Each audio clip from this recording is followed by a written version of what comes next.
was a yawning void of shadows and oppressive silence, interrupted only by the faint creaks of ancient floorboards.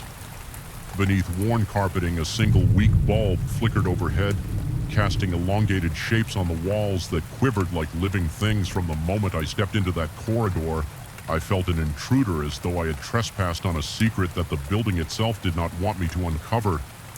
My chest tightened at the very air, heavy with neglect and old dust. Even before setting foot in my assigned room, the uneasy grip of the hotel's atmosphere sank hooks of dread into my mind and refused to let go. I had arrived late in the evening for a work trip, my itinerary too cramped to allow me the luxury of a modern hotel closer to the city center. The front desk clerk, with eyes that drifted to the floor more often than they met my own, handed me a tarnished brass key and mentioned in a low tone that I was free to explore the lounge should I wish. He murmured some half-hearted apology about the building's antiquated facilities. His exact words barely registered because I was too caught up studying in the peeling wallpaper, its floral pattern discolored by what looked like decades of dampness. My stomach churned with a faint sense of unease. I tried to shrug off. After all, I just needed a place to sleep. My room was up 2 flights of creaking stairs. The banister felt sticky under my palm, as though 100 hands over 100 years had left their invisible residue on the wood. A mild smell clung to the air, and the only source of illumination in the corridor was a solitary light fixture, flickering erratically as if uncertain whether to remain lit or plunge everything into darkness. My door number 305 opened with a groan that resonated in the silence. Inside the room was as old-fashioned as expected, a single bed with a carved headboard, a small nightstand with a lamp that cast a feeble glow, and heavy drapes that blocked what little moonlight might have filtered through the radiator. By the wall clicked quietly, spitting out lukewarm air. I set my suitcase down and exhaled. Trying to ease the tension in my shoulders as I turned to latch the door, I couldn't help noticing the nameplate on the neighboring room. It had been removed, leaving only 2 rusted screws protruding from the wood. I told myself it was just one more example of the hotel's age. Nothing more. My mind resisted any creeping thoughts about what might have happened to the original nameplate, or why nobody had bothered to replace it. The first sign that something was off came just before midnight. I was lying in bed, the comforter too thin to shield me from the building's pervasive chill. Despite my exhaustion, sleep evaded me. The silence in the corridor had a peculiar quality. It felt alive, stretching and contracting like a held breath. Then I heard footsteps, soft and hesitant, as though someone were pacing back and forth, unsure of where to go or what they intended to do. My heart thumped against my ribcage. I tried to convince myself that maybe another guest was simply restless, or perhaps the old structure was just groaning. With the wind, curiosity got the better of me. I slid out of bed, feeling the rough fibers of the carpet under my bare feet. Each step I took toward the door heightened my anxiety. My pulse roared in my ears as I opened it, expecting to confront someone in the corridor, but there was nothing, only the same weak overhead light quivering. The footsteps ceased the instant I stepped out at the far end of the hallway. I could have sworn I saw a faint movement, a shifting of shadow or a silhouette that vanished as soon as my eyes tried to focus, but that might have been my imagination. The emptiness of the corridor challenged me to prove otherwise. I closed my door softly, trying not to disturb whatever intangible presence might be lurking there. The second I turned around, I heard a slam. It came from the adjacent room, the one missing its nameplate. The sound jolted through me like an electric shock. My hands went cold, and I could hear my breathing raspy and shallow, as if my lungs were suddenly starved of oxygen. I inched closer to the wall that separated my room from the neighboring one, and felt a tremor of fear vibrate in my bones under the door. A narrow strip of yellow light flickered on and off, as if someone inside was pacing with a flashlight. The floor creaked, or maybe it was the bed frame or the radiator. Then came a sound that almost froze the blood in my veins. Something akin to muffled cries, not quite screams, but certainly more than mere whispers. I pressed my ear to the wall, my skin prickling. It was a low moaning interspersed with what sounded like hurried movements. Shuffling feet, a jolt of something heavy hitting the floor, and then an abrupt hush. My heart pounded so violently that I half expected it to burst through my ribcage. I had the insane urge to knock on the door to demand to know what was happening in there, but terror rooted me in place. I hesitated for what felt like an eternity before deciding to go to the front desk. By the time I reached the lobby, my breathing had steadied somewhat, but my nerves still buzzed. The clerk looked up at me with an expression that seemed more worried than surprised. I struggled to find the right words, stammering something about the room next to mine and the noises I had heard. He responded in a cautious tone that the adjacent room had been vacant for months, explaining that no one was staying there. I felt my scalp tighten as if a cold finger was sliding across it. I tried to clarify, telling him I had heard a door slam and strange sounds. He said that he checked the records, but according to everything on file, I was alone on that floor. I returned to my room more confused than ever. My sense of reality wavered, leaving me to wonder if my overworked brain had conjured the entire episode. I tried to rationalize that old buildings can produce unsettling echoes. Pipes can clang and the mind can interpret those noises in sinister ways when one is tired, yet none of those rationalizations fully explain the flickering light or the distinct sound of a door slamming. Night stretched on relentlessly and I drifted in and out of restless sleep. At times I was convinced I heard someone knocking. Softly on the walls, my body broke out in a clammy sweat, and my eyes snapped open in the darkness, scouring the room for any movement. Each time I checked the corridor, the flickering overhead light seemed a little dimmer, and the far end of the hallway appeared more shrouded in shadow. At one point I thought I saw the handle of the neighboring door jiggle, but I couldn't be certain if it was just a trick of the light. Fear settled in my gut like lead tangling with my intestines. The next morning, daylight brought a fragile sense of safety, though the gloom of the corridor never really relented. I ate a quick breakfast in the hotel lounge. The place was virtually empty, and the same clerk from the previous night was absent. Instead, another staff member, older and seemingly more at ease, offered me a brief nod. I considered mentioning what I had heard, but I felt self-conscious. Perhaps it was better not to speak about it at all. My day was supposed to be filled with meetings, so I pushed the memory aside, hoping that a busy schedule would banish the hotel's lingering negativity from my mind at work. However, I found it impossible to concentrate my mind. Replayed those night sounds repeatedly. My coworkers must have noticed my distracted state, but I pretended to focus on the task at hand. During a break, I found myself studying my reflection in the bathroom mirror. I looked pale and drawn with dark circles under my eyes that made me look older. A wave of restlessness prickled beneath my skin as if I could not escape the uneasy presence of that corridor. Not even in broad daylight miles away from the hotel. By the time I returned in the late afternoon, the sun was already dipping toward the horizon, and the building's old windows reflected a Suan orange light that gave the structure a haunted quality. That evening, I tried to make sense of the situation by exploring the hallway more thoroughly. I paced from one end to the other, observing how the floor sagged in places and how the wallpaper buckled and curled at the corners. A few doors down, I noticed a small alcove with a dusty mirror and a table that looked centuries old.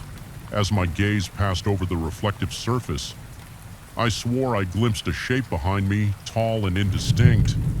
But when I spun around, there was only emptiness.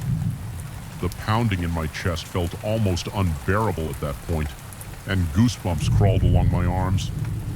The unsettling feeling of being watched was suffocating. I rushed back to my room with my pulse hammering in my temples later. As I lay there in the oppressive silence, I braced myself for another round of unexplained sounds. Sure enough, at around midnight, the footsteps began again. They were more insistent this time, like someone pacing in agitation. My palms went clammy and my breath caught in my throat. Then came the door slam, louder than before. I shot upright in bed, heart lurching. A quick glance at my phone told me it was just past midnight. My mouth had gone dry and every hair on my body stood on end. Determined not to cower in bed, I inched toward the door with every nerve on high alert. The corridor light was even dimmer now, as if the electricity itself were being siphoned. Away by some unseen force, my heart drummed so loudly that it was a miracle I could hear anything else. Yet I did hear it muted shuffling just behind the door of the vacant room. It sounded like a struggle or a frantic search. My instincts screamed at me to get away, but curiosity urged me to step. Closer, the handle of the door next to mine rattled, and then I witnessed something that made my stomach turn to ice. The door slowly inched open, though no one stood there to push it. I caught a glimpse of the interior bathed in a flickering, sickly light. The shapes inside were vague broken furniture, torn curtains, a long corridor of shadows that shouldn't logically exist. Given the room size, my heart thundered, and a sensation like invisible hands clutching my chest robbed me of breath. Then just as quietly, the door shut itself with a snap that reverberated through the hallway in a rush of panic. I bolted to the stairs, my legs felt numb, barely able to support me as I stumbled down the desk clerk, the same subdued figure as my first night, listened to my incoherent account with the blankest expression. I could sense that he was uneasy. Though he tried to maintain composure, he stated again that the room in question had not been rented for a significant period of time, and that if I was disturbed by noises, he could move me to a different floor. I sensed he was accustomed to hearing strange reports. I almost accepted his offer, but an odd determination flared within me. I felt a need to confront whatever was in that room, or else I'd remain forever haunted by the possibilities, so I declined his suggestion and thanked him. Feigning confidence, I did not feel back in my own room. I resolutely locked the door and pressed my back against it, my mind swirling with worst-case scenarios. Part of me questioned my sanity. Had stress and lack of sleep driven me to imagine it all could old Pipe's cunning? Reflections and the building's general disrepair here have conspired to trick me, but no. The memory of that door opening on its own would not be so easily dismissed. The raw terror I felt was too visceral to be a mere figment of imagination. I decided to perform a small test. I wedged a chair under my doorknob to ensure no one or no thing could enter. Then I turned off the lights and pressed my ear to the shared wall. What I heard was faint but undeniable. Whispering a laugh language or an intonation I couldn't decipher. My heart pounded so hard my chest actually ached. There came a low scraping noise as though furniture were being dragged across the floor in that other room. With each scrape, my entire body tensed. A single bead of sweat trickled down my forehead, and my breath came in ragged pulls. The terror built to a crescendo inside me, a suffocating tide of dread. I felt as though the corridor walls were closing in, as if the entire hotel was breathing around me, filling its corridors with a malevolent presence. My nails dug into my palms, leaving crescents of pain that grounded me just enough to form a plan I would leave at first light if the thing next door was determined to remain hidden. It could keep its domain, and I would not be the one to unravel whatever secrets haunted that space. But the night stretched on, refusing to end swiftly. At some point, I must have dozed off because I woke to find myself lying on the floor with my back to the wall. A watery gray light filtered through the heavy drapes, suggesting dawn was on the horizon. My limbs were stiff and my neck ached, yet a curious sense of calm washed over me as I realized I had survived another round of those unsettling events without even changing out of my wrinkled clothes. I packed my suitcase, fumbling with the zipper because my fingers shook so badly my mind was set. I needed to escape the suffocating gloom of that hotel before it consumed my sanity. Entirely descending the stairs, I felt a heaviness behind me as though eyes were tracing my every step. But I resisted the urge to look back upon reaching the lobby. I found the desk empty except for a handwritten note propped up against a tarnished bell.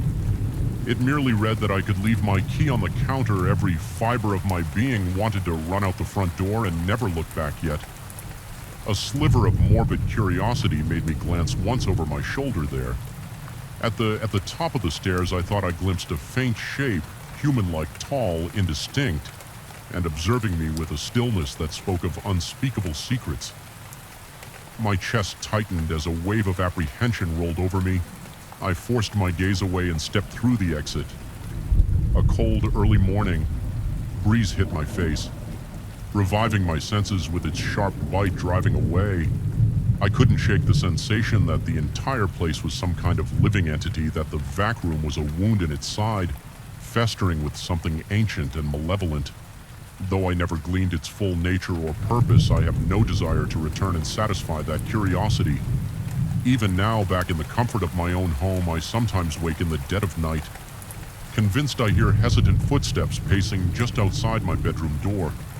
The memory forces my heart to hammer in my chest until I remind myself that I'm safe far from that place. Still, the impression lingers that whatever called to me from behind the vacant rooms, daughter wasn't finished, and it may only be a matter of time before it finds a way to stretch its influence. Beyond those crumbling walls, it's a disquieting thought that has burrowed into my subconscious, ensuring that some night's sleep comes only after a final, desperate reassurance that my doors are locked, my windows secured, and that the darkness beyond them is just emptiness. Not a silent corridor of an ancient hotel waiting to reveal horrors best left unseen. I felt it the moment I stepped out of the elevator, an oppressive, almost tangible sense of isolation pressing in from every corner of the hallway. The overhead fluorescent lights buzzed faintly, casting a weak white glow over the silent corridor. It was already after 10 at night, and I had stayed behind to finish a crucial report my boss needed for the next morning. I'd worked late before, but something about the stillness of that particular evening felt ominous. From the start, I headed straight to my office, trying to ignore how each of my steps reverberated unnaturally along the walls. Usually the hum of people talking on phones or walking to the break room offered some comfort, even late in the day, but that night nearly everyone had gone home by 8, and I was the only person left on the entire floor, at least Lee. That's what I kept telling myself inside my office. I flipped on the overhead light and tossed my jacket on the back of the chair. The stale air felt heavier than usual, almost as though the ventilation system had shut down. My shirt clung to my skin, and a thin film of sweat already formed at my hairline. With a sigh, I dropped into the seat in front of my computer, determined to push aside the uneasy feeling and get my work done. Minutes stretched on in silence, broken only by the soft clicking of my keyboard and the ticking of a wall clock that sounded unnaturally loud in the void. I tried to focus on the spreadsheet, but my thoughts wandered. Every so often, I found myself glancing at the open door, convinced I'd heard a rustle or a creak in the hallway. Each time I saw nothing but a strip of fluorescent light falling across the vacant corridor. My heart pounded a little harder every time I looked. It was as if my body was bracing for a sudden appearance, someone or something stepping into view. But each time I checked, I was alone. After about an hour of this strained concentration, I decided a cup of coffee might help settle my nerves. I told myself that caffeine would ground me, keep my mind alert, and maybe chase away the growing anxiety constricting my chest. I stood up, trying not to focus on how the silence made even the rustle of my pant legs seem unnaturally loud. My pulse felt heavier than usual, and I realized I was short of breath as though I'd been running. Reaching the hallway, I was struck by a weird echo of my footsteps. The corridor stretched out with pale fluorescent lights reflecting off the highly polished floor, giving everything a sickly sheen. As I approached the large glass window near the break room, I caught my own distorted reflection. But then I noticed a second figure, some shape behind me, standing still as if it were staring straight into my back. Alarm shot through me. In an instant, sending cold shockwaves to my fingertips, my breath caught in my throat and my heartbeat hammered violently in my ears. I whirled around, nearly stumbling, but the space behind me was empty. Just the same stretch of hallway I had walked down for a moment. I remained rooted to the spot chest, rising and falling in quick, shallow gasps. The corridor was unoccupied, the overhead lights illuminated plain walls, without any shadows that might explain what I had seen. My scalp prickled and the sweat at my temples felt cold, as if the building's air conditioning had suddenly blasted on. But I heard no roar from the vents, telling myself that maybe my eyes had played a trick in the reflection. I forced my legs to move toward the break room. The sensation that something or someone was observing me didn't fade. My every step felt like a performance for an audience hidden just out of sight. The coffee machine was the only source of noise when I arrived. The mechanical hiss and gurgle as it brewed a fresh cup. I focused on that sound, trying to pretend I was just another late-night worker in an ordinary office scenario, but the hairs on the back of my neck refused to lie flat. My mouth felt parched tongue sticking to the roof, so I gulped water from the faucet while the coffee finished when the machine beeped. I took the hot cup and made my way back to my office. I tried to calm myself by mentally recapping deadlines and tasks for the rest of the week. It didn't help.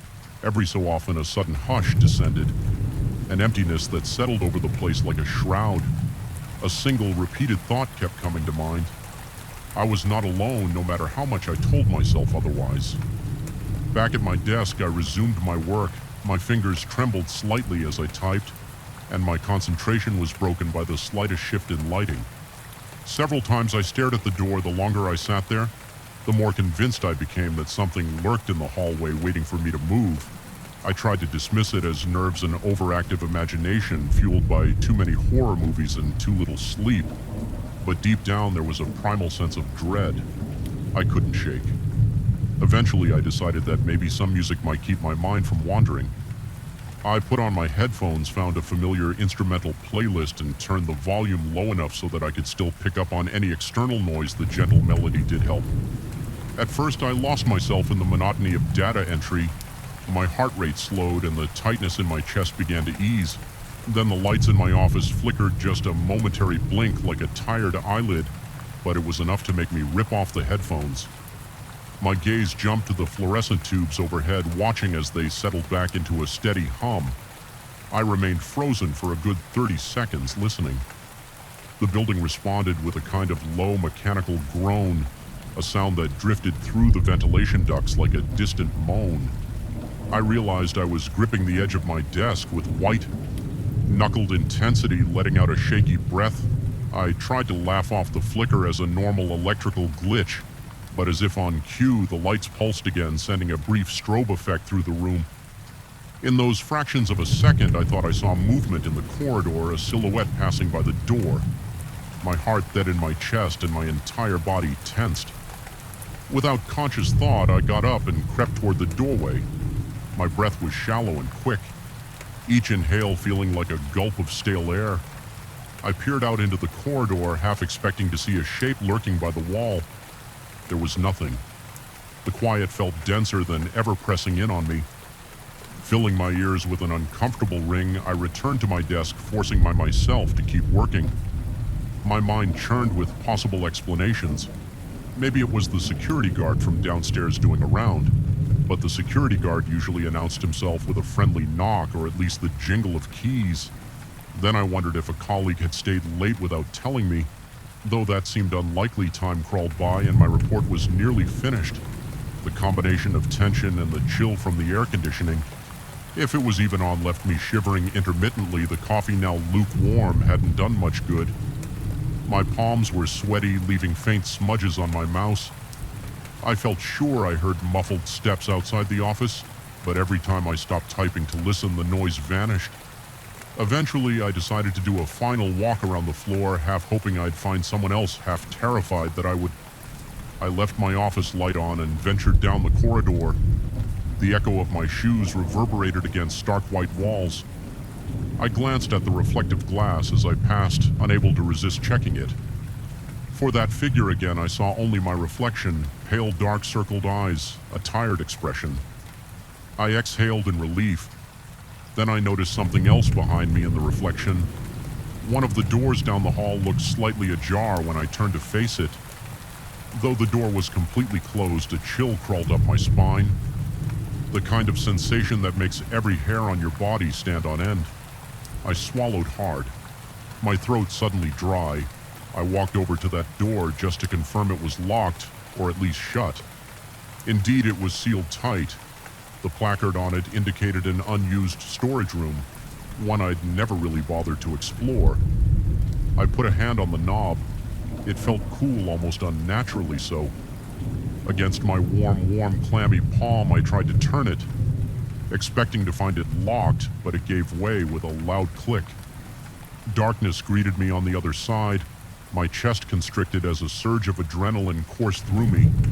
I fumbled for a light switch, eventually flipping on a single bulb that buzzed to life, illuminating rows of metal shelves packed with old office supplies. The air inside was stagnant, smelling faintly of dust and cardboard. At a glance, it appeared deserted, just a neglected storeroom. Yet I couldn't shake the feeling that moments before I had caught a glimpse of something else standing in that doorway. My heart pounded so hard I thought I might throw up. I stepped into the room telling myself I needed to confirm nothing was there. The single light cast harsh shadows against the shelving. My eyes darted from one angle to the next. The hum of the bulb was loud, a continuous droning that set my teeth on edge. I felt a sudden wave of nausea as though the entire space were pressing in on me. The corners of my vision seemed to shimmer. My mind raced with the question, was I losing it? After a few moments of tense silence, I backed out of the room, flicked the light off, and shut the door. I made sure it locked, this time tugging the handle to confirm it was secure.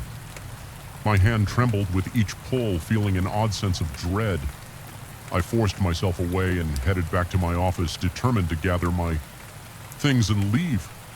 I couldn't justify staying there any longer, not with my nerves fraying at the edges.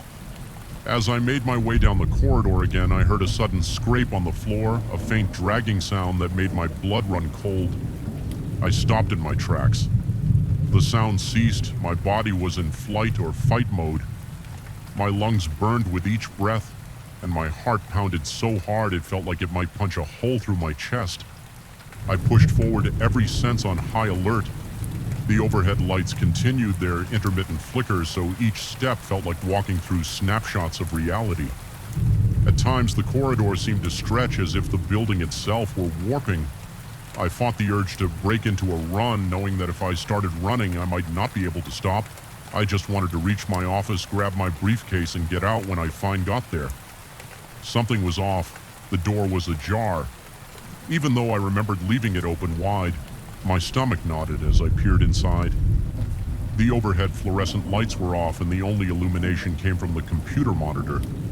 The screen displayed my unfinished spreadsheet, but the rows and columns were glitching, flashing random numbers. My chair sat at an angle as if it had been spun around. I stood at the doorway, paralyzed by indecision. Then I heard a faint whisper, like a distant breeze passing through a crack. It could have been the ventilation, except it carried the unmistakable cadence of a voice. The blood drained from my face, and I felt rivulets of sweat roll down my temples. My eyes darted around the dim office, searching for an explanation.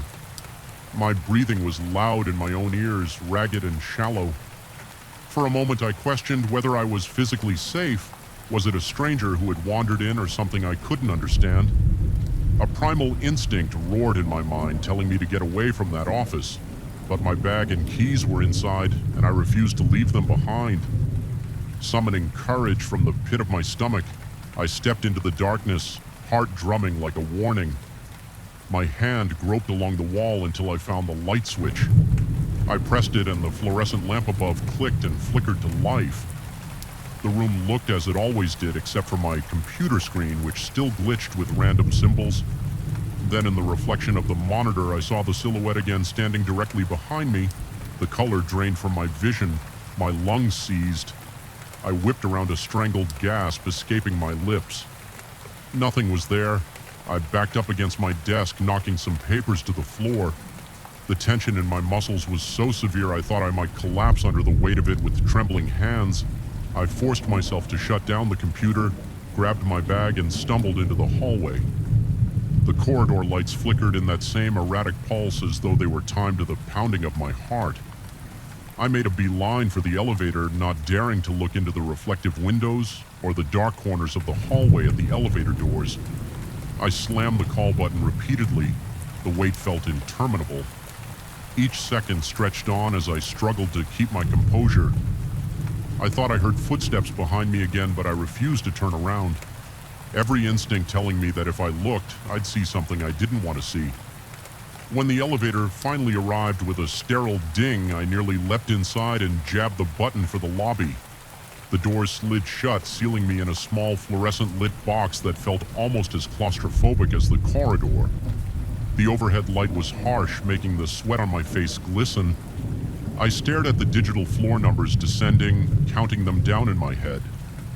Like a survival mantra, on the 5th floor, the elevator abruptly lurched as though it might stall. my breath caught in my throat, panic swarming in my mind. I prayed it wouldn't trap me between floors. A chill ran through my body as the elevator groaned and resumed its descent. I exhaled shakily by the time the doors opened onto the lobby. My legs felt weak and my shirt was damp with sweat. The security desk at the ENT entrance was empty, though usually someone was there. 24/7, my boss had earlier sent a text about the guard stepping away for a short break, so I rationalized it was normal. Yet the emptiness echoed with menace. I crossed the lobby as quickly as I could without breaking into a sprint. The automatic doors slid open to a mercifully quiet street bathed in the low glow of street lamps. Outside, the cold night air slapped me in the face and I gulped it down. Trying to calm the tremors in my body, I hurried to my car, fumbling with my keys. My hands shook uncontrollably and each breath burned my throat. Once inside, I locked the doors immediately. My shoulders sagged in relief, but my pulse refused to slow. I stared at the looming shape of the office building in the rearview mirror. It stood tall and dark, with only a few lights on each floor, indicating some lingering electrical presence. For a split second, I thought I saw a silhouette in one of the windows, perhaps on my floor, watching me with unwavering intensity. A sick dread churned in my stomach, and I tore my gaze away.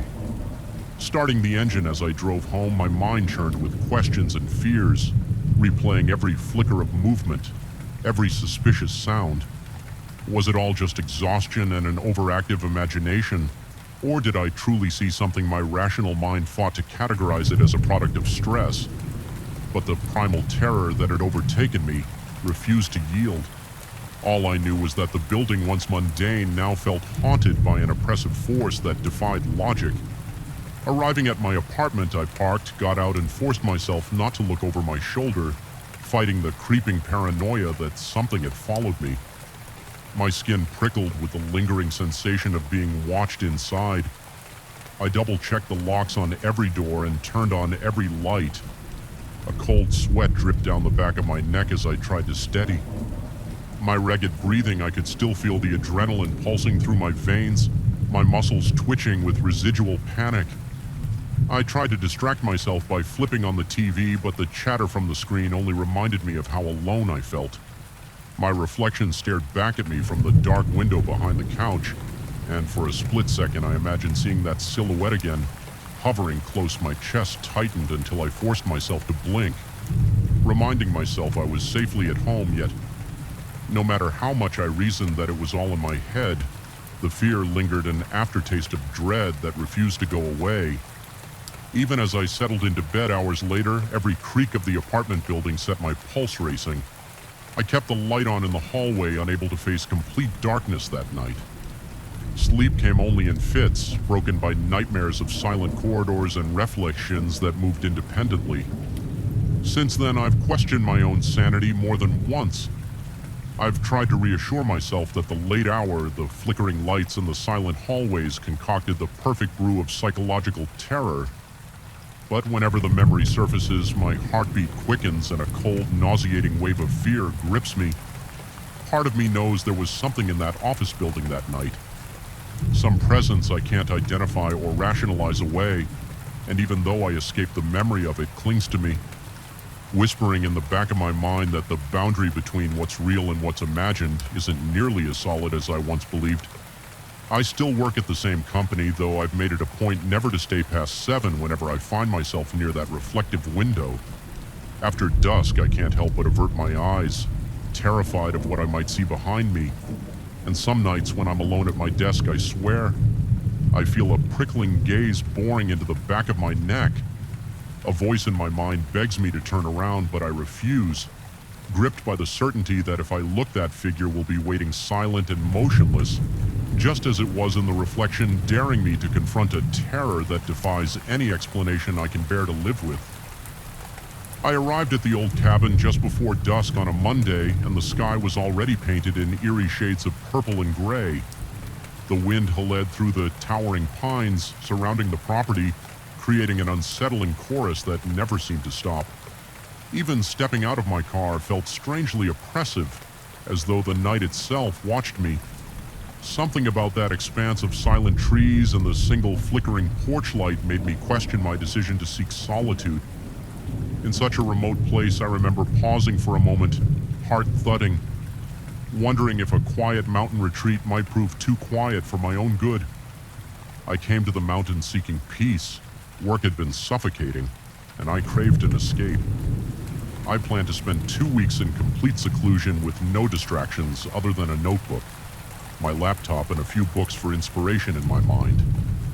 This rustic cabin would be the perfect place to refocus and let creativity flow. The owner had told me in a rushed phone call that the property was old but structurally sound, and that the surrounding land stretched for acres. I recall him sounding almost relieved that I wanted to stay there, as if the place had been vacant for too long.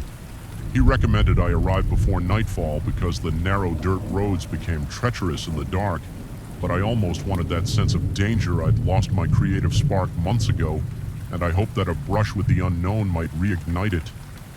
The interior of the cabin was modest: bare wooden floors, faded wallpaper, a single bedroom, a small kitchen, and a living area with a stone fireplace. The furniture looked worn, each piece sagging from age or neglect. Despite the musty smell, I could appreciate the old-world charm. I found a small desk in the corner of the living area, perfectly placed near a window that overlooked a stretch of pine trees. It felt right a quiet place to set up my things and let ideas spill onto the PH. If only the atmosphere had remained tranquil on the first night. Everything seemed normal, at least by the standards of an old wooden house. In the woods, the floorboards creaked. Whenever I shifted my weight, a draft slipped through hidden cracks, causing the curtains to flutter just enough to catch my attention. I lit a small fire in the fireplace to fight the mountain chill, and its light danced across the walls in a comforting, hypnotic pattern. There was no hum of traffic outside, no lights from neighbors' windows, just the rustling of leaves and branches in the wind. The second day was calm. I walked around the property, marveling at the tall pines that formed a fortress around the cabin. I spotted a small clearing about 100 yards from the porch, where the ground sloped into a bed of rocks and moss. Some of the pine trees stood so close together their branches tangled overhead, effectively blocking out the sunlight. It gave me a sensation akin to stepping into another world, one where daylight light never fully penetrated. Although I felt a slight chill, I convinced myself it was just the cold mountain air. During the afternoon, I wrote a few pages in my notebook, feeling proud of my productivity. The cabin for a brief moment seemed like an ideal writer's haven, but that sense of peace vanished on the third night. I had fallen asleep on the couch, lulled by the crackle of the dwindling fire. The clock on the mantel showed 3:14 a.m. when I abruptly snapped awake. My pulse hammered in my ears, though I couldn't remember dreaming for a moment. I couldn't place what had disturbed me then. In the silence, I heard a faint murmur, barely audible, coming from outside. It sounded like someone whispering, but the words were unintelligible. My breath caught in my throat, with every beat of my heart. The whisper seemed to inch closer, as if it was right by the window. My skin prickled with sweat, and my fingers trembled when I groped for the flashlight on the coffee table. I forced myself to the window, not daring to turn on any lights inside for fear of making myself visible. When I slowly angled the flashlight toward the porch, the beam revealed only the wooden boards, a battered rocking chair, and shadows dancing in the corner. The murmur stopped. The only sound was the wind cutting through the pines. After several minutes, I convinced myself it had been a trick of my restless mind. Yet my hands didn't stop shaking for a long time, and it took over an hour before I could lie down again. My ears attuned to every creak in the house the next day. I told myself there had to be a logical explanation, perhaps. Whined through the branches, or some small animal brushing against the windowsill, determined to stay rational. I spent the morning pacing the perimeter of the cabin, scanning the ground for any clues. Nothing looked disturbed. The porch was dusty, but I saw no foot there. My heart did a small leap of relief. If someone had actually approached the house, they must have left traces, concluding that it was my own anxiety. I returned to my writing, though the words came slower. Now my focus was overshadowed by the memory of that disembodied murmur in the night. But by the fourth night, the whispering returned. I was in bed this time, jolted awake around the same hour by the same low, urgent sound. It was distinct enough to raise the hairs on the back of my neck. My heartbeat crashed into my chest as I realized it seemed closer than the night before, perhaps coming from the alpendre near the front door. Grabbing my flashlight and the small can of it I kept in my bag, I crept out of the bedroom. A cold sweat trickled down the sides of my face. The boards under my feet groaned, and each sound felt amplified by the silent tension enveloping the cabin. Reaching the front door, I paused, hardly believing I was even considering opening it. But paranoia overcame caution, and I flung it open. Shining the flashlight wildly around the porch, the chairs were swaying, squeaking as the wind nudged them. No footprints in the dust, at least. None that were clear. The night air felt colder than it should have, and my breath came in ragged puffs. Even with the light, the darkness beyond the porch seemed impenetrable, as though something waited just out of sight. The whispering was gone, replaced by the usual wind. I tried to stay out there a few minutes, straining my ears to catch any further hint of that voice, but the silence was absolute. It left me feeling exposed, like I was under a microscope. I slammed the door and locked it, though that brought little comfort. Sleep was impossible after such an encounter, so I sat at the kitchen table, feeling the tightness in my chest refuse to let go. Morning light did little to lift my spirits. The realization that this was now a pattern, that some presence was whispering outside my cabin, made it impossible for me to shrug it off as a one-time hallucination. I scrutinized every inch of the yard with a kind of desperate vigilance. It was then I found footprints in a soft patch of earth near the pines. They were not well defined, more like partial impressions, possibly made by bare feet, but I couldn't be certain. They led around to the corner of the cabin, then vanished into the brush. My stomach flipped at the sight. I told myself they could be old prints, maybe left by hunters or hikers who had once passed through. Yet the dread in my veins told me otherwise.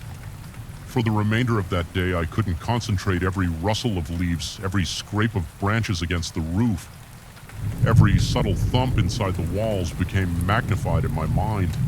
My chest felt tight. My breathing came shallow and quick. I paced back and forth, gripping my canavy as though bracing for an intruder. The vast emptiness outside wasn't calming anymore. It was suffocating. I felt as though unseen eyes lurked behind every tree trunk. The mounting anxiety distorted my sense of time, too. Afternoon stretched into evening, and I found myself drinking cup after cup of coffee, trying to stay vigilant and sharp. My senses by the fifth night. My mental state was so frayed that even the faintest noise made me jump. I stayed by the window, hand trembling against the flashlight, waiting for the slightest sign of movement. The sawing wind among the pines turned into an unholy chant.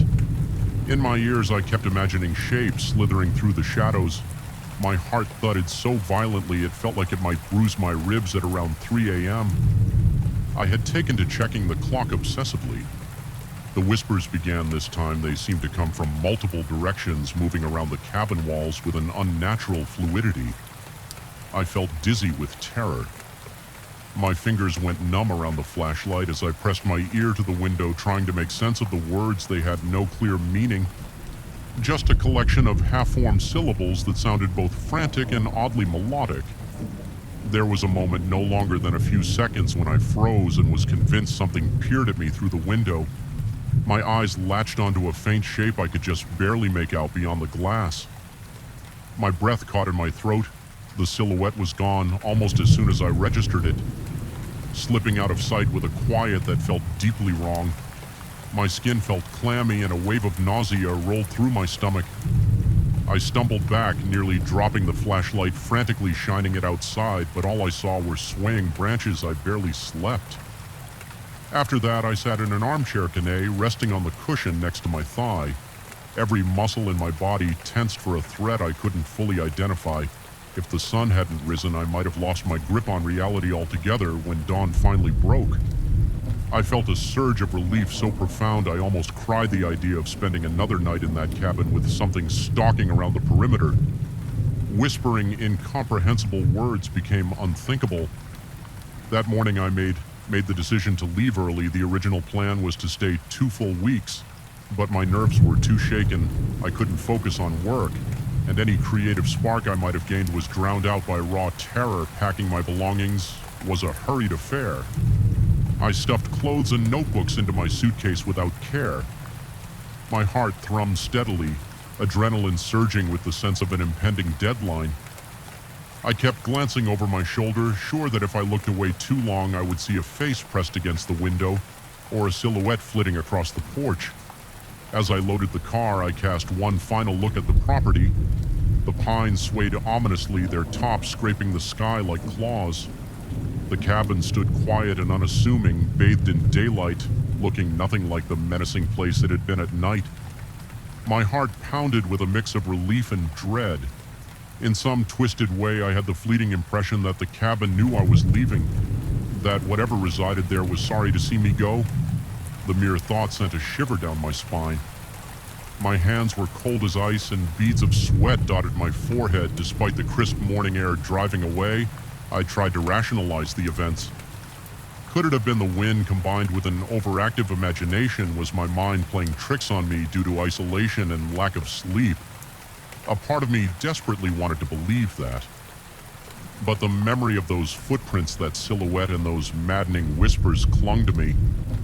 The sensation that I was being watched didn't abate until I was miles down the winding road, passing a sign that marked the edge of the property. Even then, I half expected to glimpse movement in my rearview mirror. The owner later asked in an email if everything had been okay. Stating that I had left earlier than expected, I responded in the vaguest terms, mentioning only that I had personal matters to attend to, but thanked him for the cabin rental. I couldn't bring myself to describe what I had heard or felt. Part of me knew he wouldn't understand, or worse, maybe he would understand all too well, and I didn't want confirmation of something I was struggling to label as a product of my own fear. Weeks have passed since I returned to my apartment. My nights even now are filled with anxious tossing and turning. Occasionally I jerk awake in the early hours of the morning, heart pounding in my ears, convinced that the same hushed murmurs float just beyond my window. My mind races back to that cabin, to the hush of the pines, to the footprints in the soil. I keep my Canavate on the nightstand, a foolish precaution in a city apartment, but it's the only thing that grants me a small sense of control. I've replayed those nights over and over, dissecting each detail, trying to find a logical thread that might explain it all. I continually come up short. The only conclusion I've drawn is that sometimes we invite ourselves into places that reject our presence, places that hold echoes of stories older and darker than any we could conjure. My rational side still attempts to dismiss it as the wind, the isolation, the psychological effects of being alone in an unfamiliar place.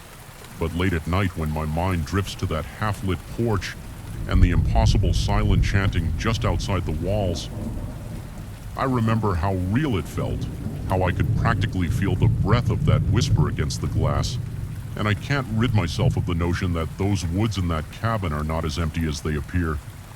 Something followed me in the darkness, circled around the property, whispered at the threshold of my door. Even now, I sometimes press my ear against my own apartment window, listening for the faintest sign of that voice. I tell myself I'm safe, that whatever clung to that mountainside is tied to that specific ground, that it can't reach me here. Yet there's a drawing dread, an ever-present echo in my mind that won't be silenced.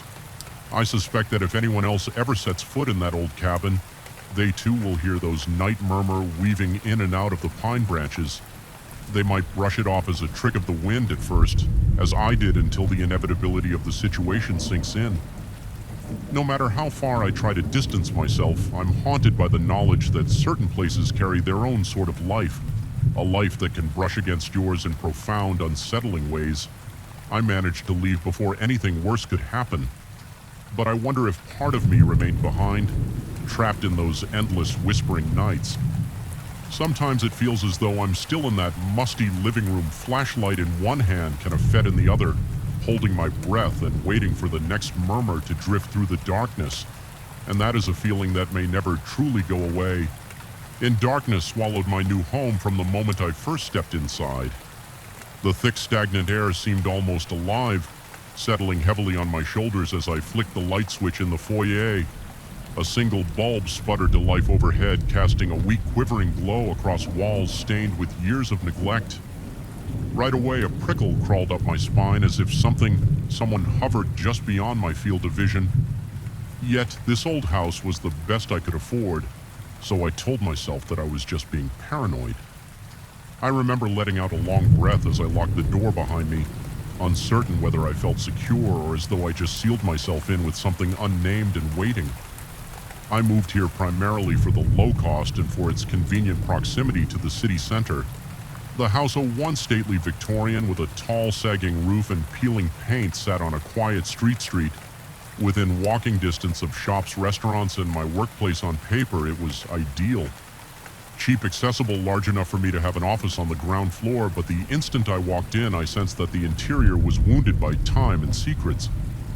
The floorboards in the hallway creaked under my weight, releasing puffs of dust as though exhaling the memories of previous tenants. Despite my unease, I forced myself to consider practicalities. Minimal commute, more space, and a price so low it almost felt like theft. Unpacking my few belongings kept me distracted. During the first 2 days, I was determined to make this place feel like home, so I scrubbed the surfaces, removed battered curtains that are of mothballs, and opened the windows to let in fresh air. Each room had its own peculiar odor, an earthy mix of mildew and stale perfume that no amount of cleaning seemed to erase the house. Responded to my presence with deep groans at night, as if the wood and stone were shifting in protest. I tried not to dwell on those noises, rationalizing them as normal in any old structure. Then came the third night. I had fallen asleep around 10 o'clock, exhausted from rearranging furniture and dealing with a leaky faucet in the upstairs bathroom. Sometime after midnight, I was ripped from a dreamless slumber by the sound of a door slamming shut downstairs. My heart fluttered in my chest, jarring me awake so abruptly that my head spun. It wasn't a subtle noise. It resonated through the entire house, echoing up the staircase and rattling the frames on the walls. I thought perhaps I'd left a window open somewhere and a gust of wind had caught. A door, that's what I told myself as I got out of bed, ignoring the cold sweat that dotted my forehead as I slipped into my slippers. The silence thickened. There was no sign of wind, no whisper of an open window. The house was as still as a tomb. My mouth went dry and I had to force down a lump in my throat. Carefully, I opened my bedroom door, pausing when I noticed the hallways. Darkness seemed even denser than before.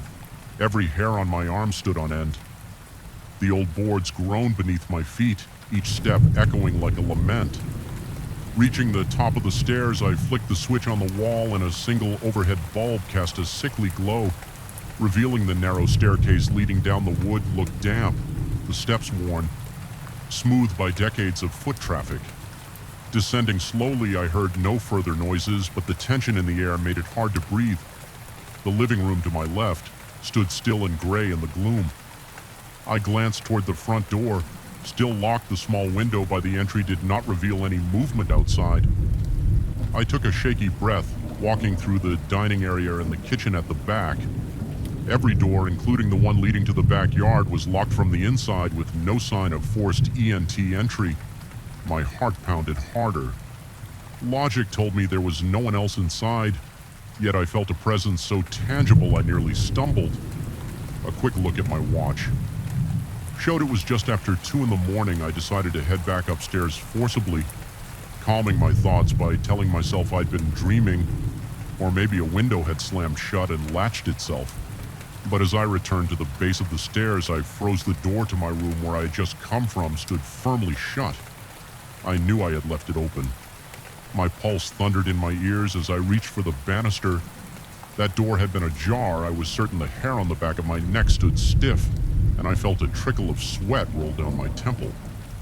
Moving quietly, I crept up each step. With each footfall, the sense of being watched intensified. My fingers trembled as I touched the doorknob to my room. The metal felt strangely warm, as though someone had just grasped it from the other side. I attempted to steady my breathing as I stood there.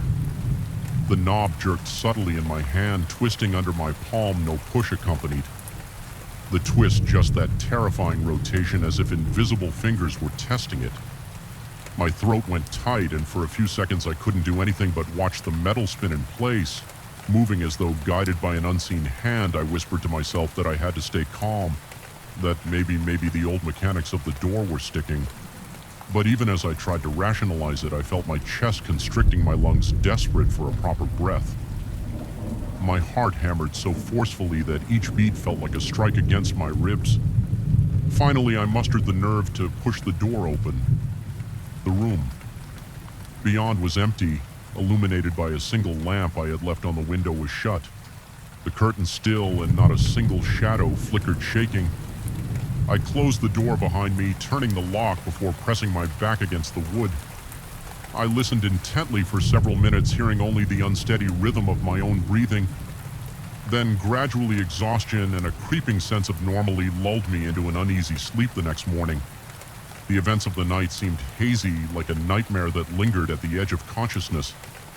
I went about my day intentionally avoiding the darkest corners of the house. My routine was ordinary. I brewed coffee, checked work emails, and showered in the daylight. Everything looked merely old and in need of renovation. Not necessarily haunted or dangerous, yet a persistent anxiety gwetted me, making even mundane tasks feel loaded with dread. I told a coworker over the phone that I was adapting to the house's quirks. I said it with a laugh that sounded forced, hoping the conversation would convince me to believe my own words. That evening, I tried to find some records about the house's history at the local library. My research turned up vague hints of prior owners selling it quickly, never staying more than a few months. One source implied the building had been used as a boarding house decades ago, but no official documentation confirmed that. A neighbor I encountered on my way home mentioned in hushed tones that the house had a reputation for giving people the creeps. She quickly changed the subject, though, and diverted the conversation to more neutral territory. I sensed she didn't want to talk about it further as darkness fell again. My nerves started tingling with anticipation. I left all the downstairs lights on, determined not to let my imagination run wild in the shadows. I checked every door and window, testing the locks multiple times. Despite these efforts, an unease settled in my stomach like a knot. My mind wandered, replaying the twisting doorknob over and over, amplifying the memory until it felt like a threat I couldn't escape when I finally went to bed. Exhaustion fought with apprehension, but eventually sleep seized me. The night was silent at first, so silent that my ears strained against the absence of noise. Then a soft thumping began, like a muffled knock. It was so faint that at first I believed it was my pulse pounding in my ears, but as it grew louder, I realized it was coming from behind the walls. Moving at irregular intervals, sometimes times near my headboard, sometimes seeming to shuffle toward the ceiling. My body tensed, and I felt the hairs on my arms prickle again. My breath stuttered in shallow gasps. I wanted to jump out of bed, but I couldn't summon the courage to fling my door open and chase the sound in the dark. Instead, I lay there, skin clammy, waiting for morning. Eventually, exhaustion overtook me, and I drifted into a restless nightmare. Fueled sleep over the next several nights. The strange incidents compounded. The faint thumping evolved into scratching sounds emanating from behind the walls. A rancid odor began to waft through the kitchen whenever I flicked on the light, only to vanish. Moments later, a cold spot developed in the upstairs hallway directly in front of the door to a small linen closet. Each time I passed it, my breath turned to fog in the air and my body was racked by violent shivering.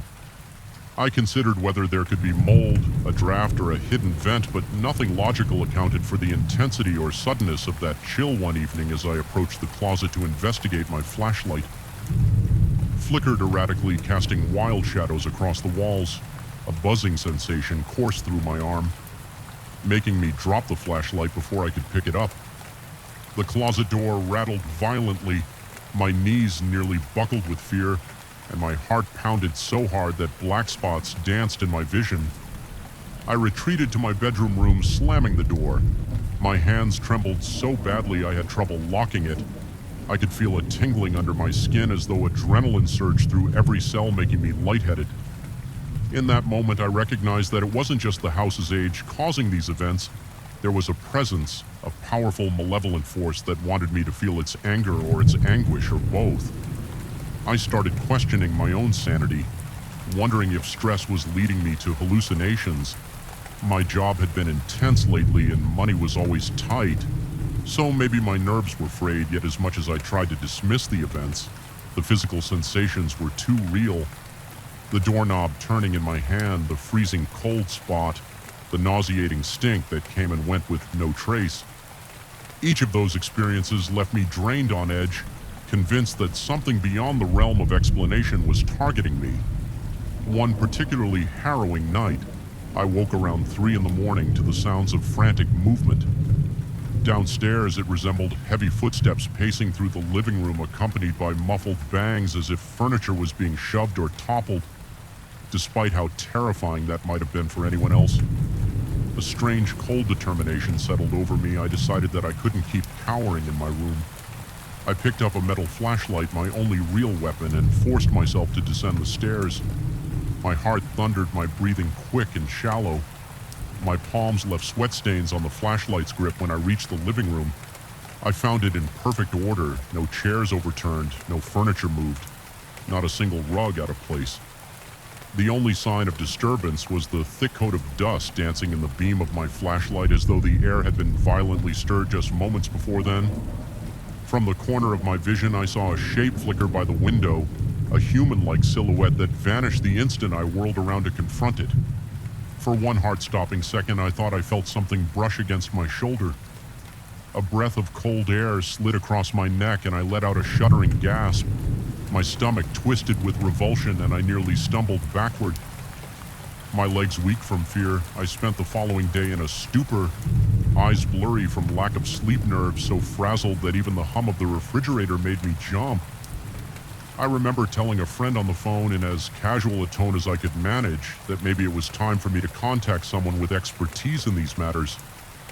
My friend suggested over the phone in a vague, uncertain way that I might want to have the house inspected for structural issues or to see if there was some scientific explanation. Though he didn't say the words out loud, I sensed he suspected something else might be going on. Perhaps something best handled by a medium or a spiritual healer after hanging up. I felt a surge of desperation. I could not continue living like this before I could act on that desperation. The house made a move of its own late that afternoon. An oppressive feeling of dread overwhelmed me as I walked into the upstairs hallway. The cold spot was back stronger than ever, and I was hit with the unmistakable sense of being watched. It felt as though eyes were boring into my back. Following my every move, I spun around. Around, seeing no one but the linen closet door creeped open on its own, revealing shadowy darkness within a foul stench billowed out, making my stomach churn.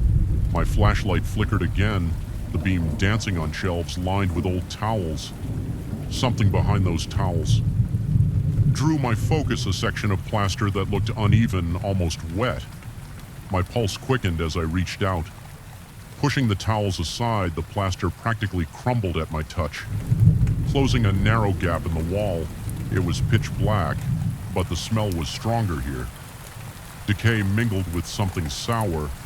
I shone the flashlight and the beam landed on a small recess where something glinted. Steeling myself, I reached in and pulled out a dusty metal box. The lid was slightly ajar. Inside were yellowed photographs, letters, and bits of tarnished jewelry. The letters were written in a neat hand detailing repeated experience, as in the house footsteps. Whispers at night, doors slamming. It was as though I was reading my own account, but from someone who had lived here decades before me. A wave of nausea hit me. My vision blurred momentarily, and my heartbeat accelerated so violently I thought I might faint. The letters ended abruptly, with the writer explaining they were leaving the house for good. No mention of what they believed was tormenting them. Only that they couldn't bear it any longer, their parting note read. In scrolled handwriting that if anyone found this box, they should do the same. My chest felt tight, and I forced myself to breathe slowly to avoid spiraling into a panic attack. I realized then that I wasn't just reading a relic of the past, I was confronting my own terrifying present. A wave of dread poured through me, cold as ice water. The words felt like a direct warning from someone who had endured what I was enduring. The walls seemed to close in, and every sound in the house magnified the drip of the faucet, the hum of the electricity, the frantic pounding of my heart clutching the box. I made a decision I would not let this presence consume me with fear. It was time to go. I gathered the items that mattered most. My wallet phone, a change of clothes. The rational part of my mind told me to grab more, but I didn't dare stay a minute longer than necessary. My lungs felt like they were on fire. From panting in short, sharp bursts with trembling hands, I walked down the stairs, half expecting the door to the outside to slam shut or lock itself, but it didn't. There was only a quiet sense of anticipation in the air, as if the entity within the walls was watching to see if I would run or stand my ground. When I reached the front door, I felt a final rush of cold behind me, a presence so close it sent goosebumps rippling across my skin. For the briefest moment, I sensed something looming over my shoulder, an unseen shape that radiated malice and desperation. My heart thudded painfully, and I gripped the doorknob, flinging the door open with more force than necessary. It crashed against the wall, letting a flood of cool night air wash over me like a cleansing wave. I stepped outside and turned to face the interior in the glow from the streetlight. The foyer looked innocently old, just a worn entryway in a house that needed care. Yet I knew what lay beyond that veneer. There was a malevolence in those walls that no amount of renovation could erase. Even standing on the threshold, my skin prickled, and the small hairs at the back of my neck stood on end. It felt like the house itself was breathing slowly, a living, pulsing entity resentful of my departure. I left that night, not bothering to lock the door behind me. My pulse gradually slowed as I walked down the sidewalk. Getting farther from the porch, I could feel the weight lifting off my shoulders with each step. Yet even now, I can't completely shake the oppressive sensation that clung to me during those final moments. Sometimes I catch myself checking over my shoulder in my new place, scanning for flickers of movement in the corners or listening for that telltale scratching. Behind the walls, a part of me fears that if I stop being vigilant, whatever lurked in that house will find me again, or that I might discover one day it never really let me go. I may have escaped physically unscathed, but my psyche bears the scars of what I experienced in that old Victorian, the claustrophobic darkness, the twisting doorknob in the middle of the night, and the silent, suffocating presence. Behind the walls remain lodged in my memory. I still can't explain what happened in that place, whether it was some restless spirit or just my overwrought mind. All I know is that when the house decided to make itself known, it did so in ways that defied rational thought and left me terrified to the core. Even now, recalling those nights makes my chest tighten. Fear rattles in my bones like an echo of the house's incessant haunting groans. Though I walked away, part of me stayed behind in that musty hallway where the air was perpetually stale and shadows moved of their own accord. I sometimes wake in a cold sweat, convinced I hear a door slamming somewhere far below my bedroom, followed by the slow, deliberate turn of a doorknob. And in those moments, I wonder if I'll ever truly be free from the memory of that place, or if it will forever remain a shadow at the corner of my vision, waiting for the day I let my guard down, just enough to let it back in the fluorescent lights in the factory. Corridor always seemed to hum in discord, a low electric buzz that clawed at my nerves whenever I was alone on that particular night. I remember feeling the weight of the silence between those pulsating lights. It was the kind of quiet that wasn't really quiet at all, more like a vacuum where every step reverberated off the high ceilings and distant walls. I had grown used to working nights, used to the echo of my own footsteps, used to checking corners just to be sure I wasn't imagining things lurking in the shadows. But that night felt different from the start. There was a suffocating pressure in the air, a nagging sense that I wasn't the only one haunting those corridors. I clocked in just before midnight. The usual routine, the factory operated 24 hours a day, churning out machinery parts with an endless mechanical roar that sometimes stopped making sense. If I listened too closely, my shift was typically spent walking the perimeter, making sure the machines were running smoothly and the emergency systems were in check. The managers liked to have someone on site who could react to power outages, accidents, or the occasional short circuit that rattled the production line. I never minded the loneliness. In some ways, it was a relief not to be stuck in a crowd. Yet that night, loneliness became something else, a primal fear of emptiness. An hour into my shift, I noticed an emergency light in the far corridor flickering ominously. Its pale, dying glow illuminated a narrow stretch of wall, revealing scuffed paint and years of grime where people rarely walked. I thought it was just a loose connection or an old bulb. Nothing out of the ordinary, but the way it kept sputtering, flashing erratically gave me a gnawing feeling in the pit of my stomach. I decided to change the bulb right away, mostly to prevent any potential electrical issues, but also to shake off the uneasy sensation that kept crawling up my spine as I approached. I heard a faint tap-tap echo through the corridor. It might have been the sound of dripping water from one of the exposed pipes overhead. The building was old and random. Noises were not unusual. Still, something about that rhythm made my heart pound. I tried to ignore it, focusing instead on the flickering light above me. I dragged a small step ladder closer, carefully climbed up, and began unscrewing the old bulb. Halfway through the process, I glanced down the corridor to ensure nothing was rolling toward me. Forklifts and pallet jacks sometimes got left out, and I didn't want to be in anyone's path. That's when I saw it, a shadow on the far wall, distinctly human in shape, standing perfectly still. I froze at first. I assumed it had to be my own silhouette cast by the sporadic light, but the angle was all wrong. I leaned left, leaned right, wiggled my arm slightly. My own shadow should have shifted too, but this one didn't budge. It remained static, like a dark stain on the concrete blocks, as if it were watching me. My pulse raced. My fingers felt clammy against the ladder rungs, and I had to steady my breathing.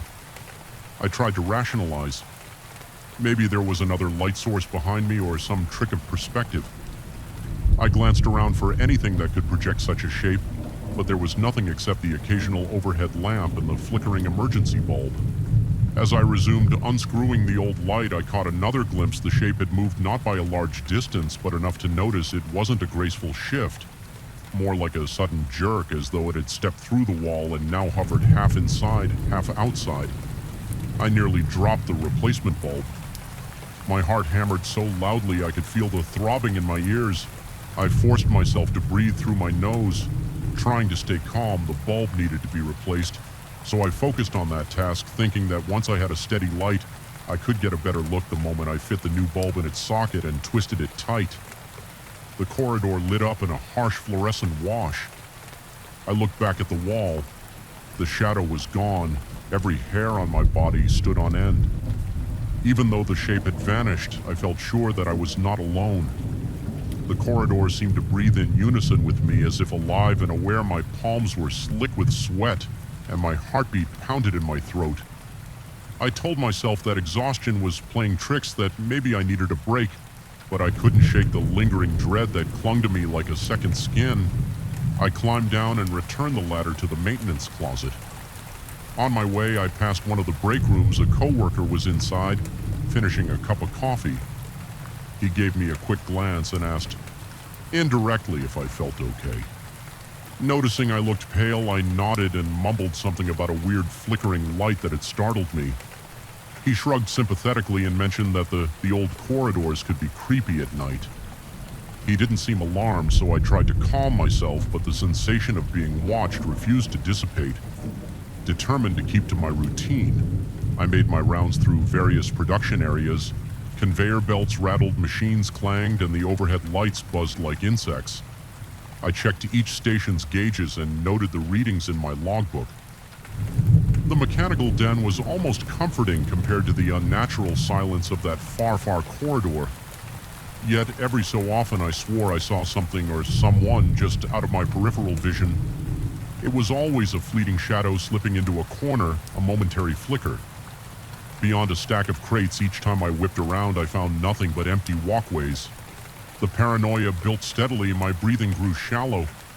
Whenever I entered a dimly lit area, my hands trembled and a slick sweat coated my back. The entire factory felt wrong, as if it were pulsing with a hidden heartbeat.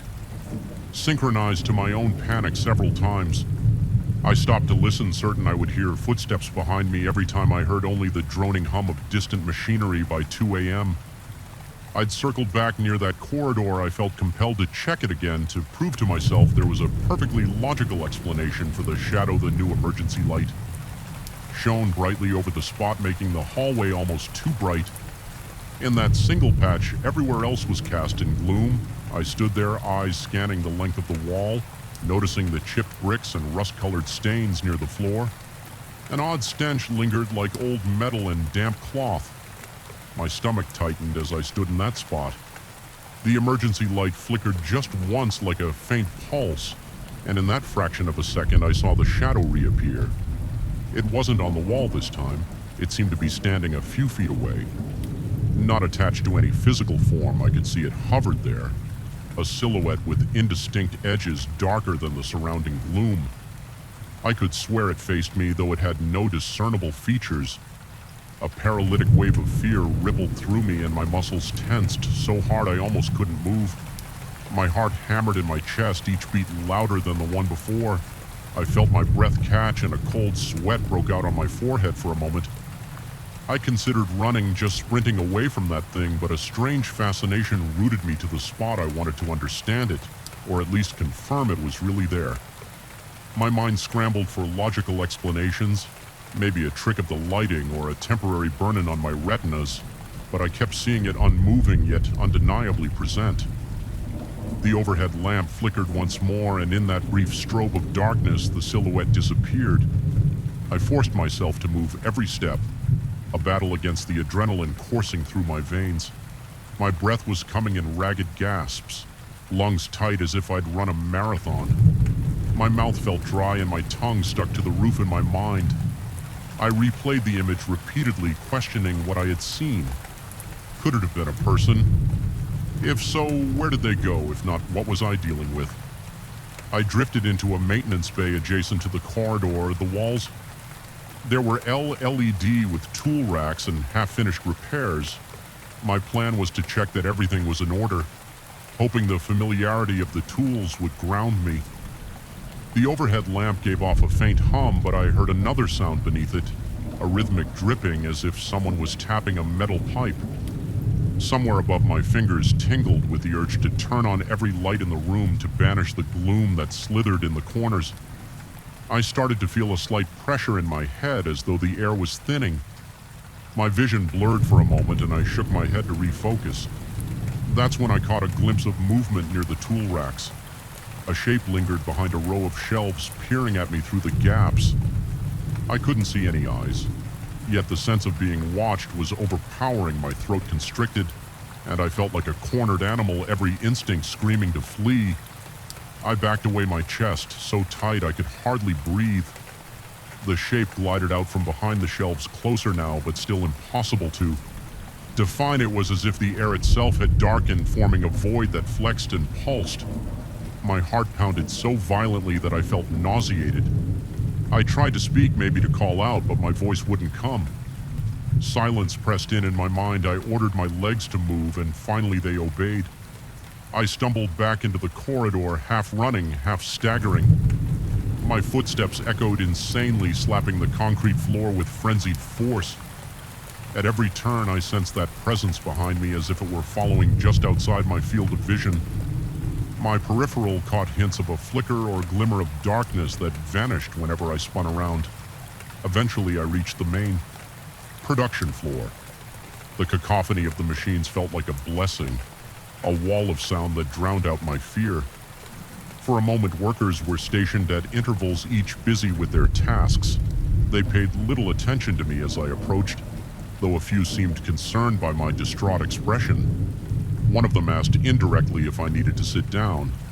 I nodded, deciding it would be best to take a short break. I found a secluded corner behind stacked pallets, trying to steady my breathing. My clothes clung to my damp skin and my hands shook uncontrollably. The sense of something trailing me remained like a pair of eyes locked onto the back of my skull as the minutes ticked by. I tried to convince myself I was overreacting. Perhaps the flickering lights and labyrinth of corridors had turned my imagination against me. Still, each time I closed my eyes, I saw that silhouette. My body wouldn't stop trembling. The hum of the factory became distant and hollow, as if I were hearing it underwater. Finally, I decided I couldn't spend the rest of my shift cowering. I needed some form of closure, forcing my quivering legs to move. I headed back to that corridor one last time, determined to confront whatever was there. Even if it was only in my mind, the drive for answers outmatched my fear. At least for that moment when I arrived, the corridor was eerily silent. The new emergency light shone steady, revealing every grimy detail of the walls. The shadows stretched out long and thin, merging near the far end.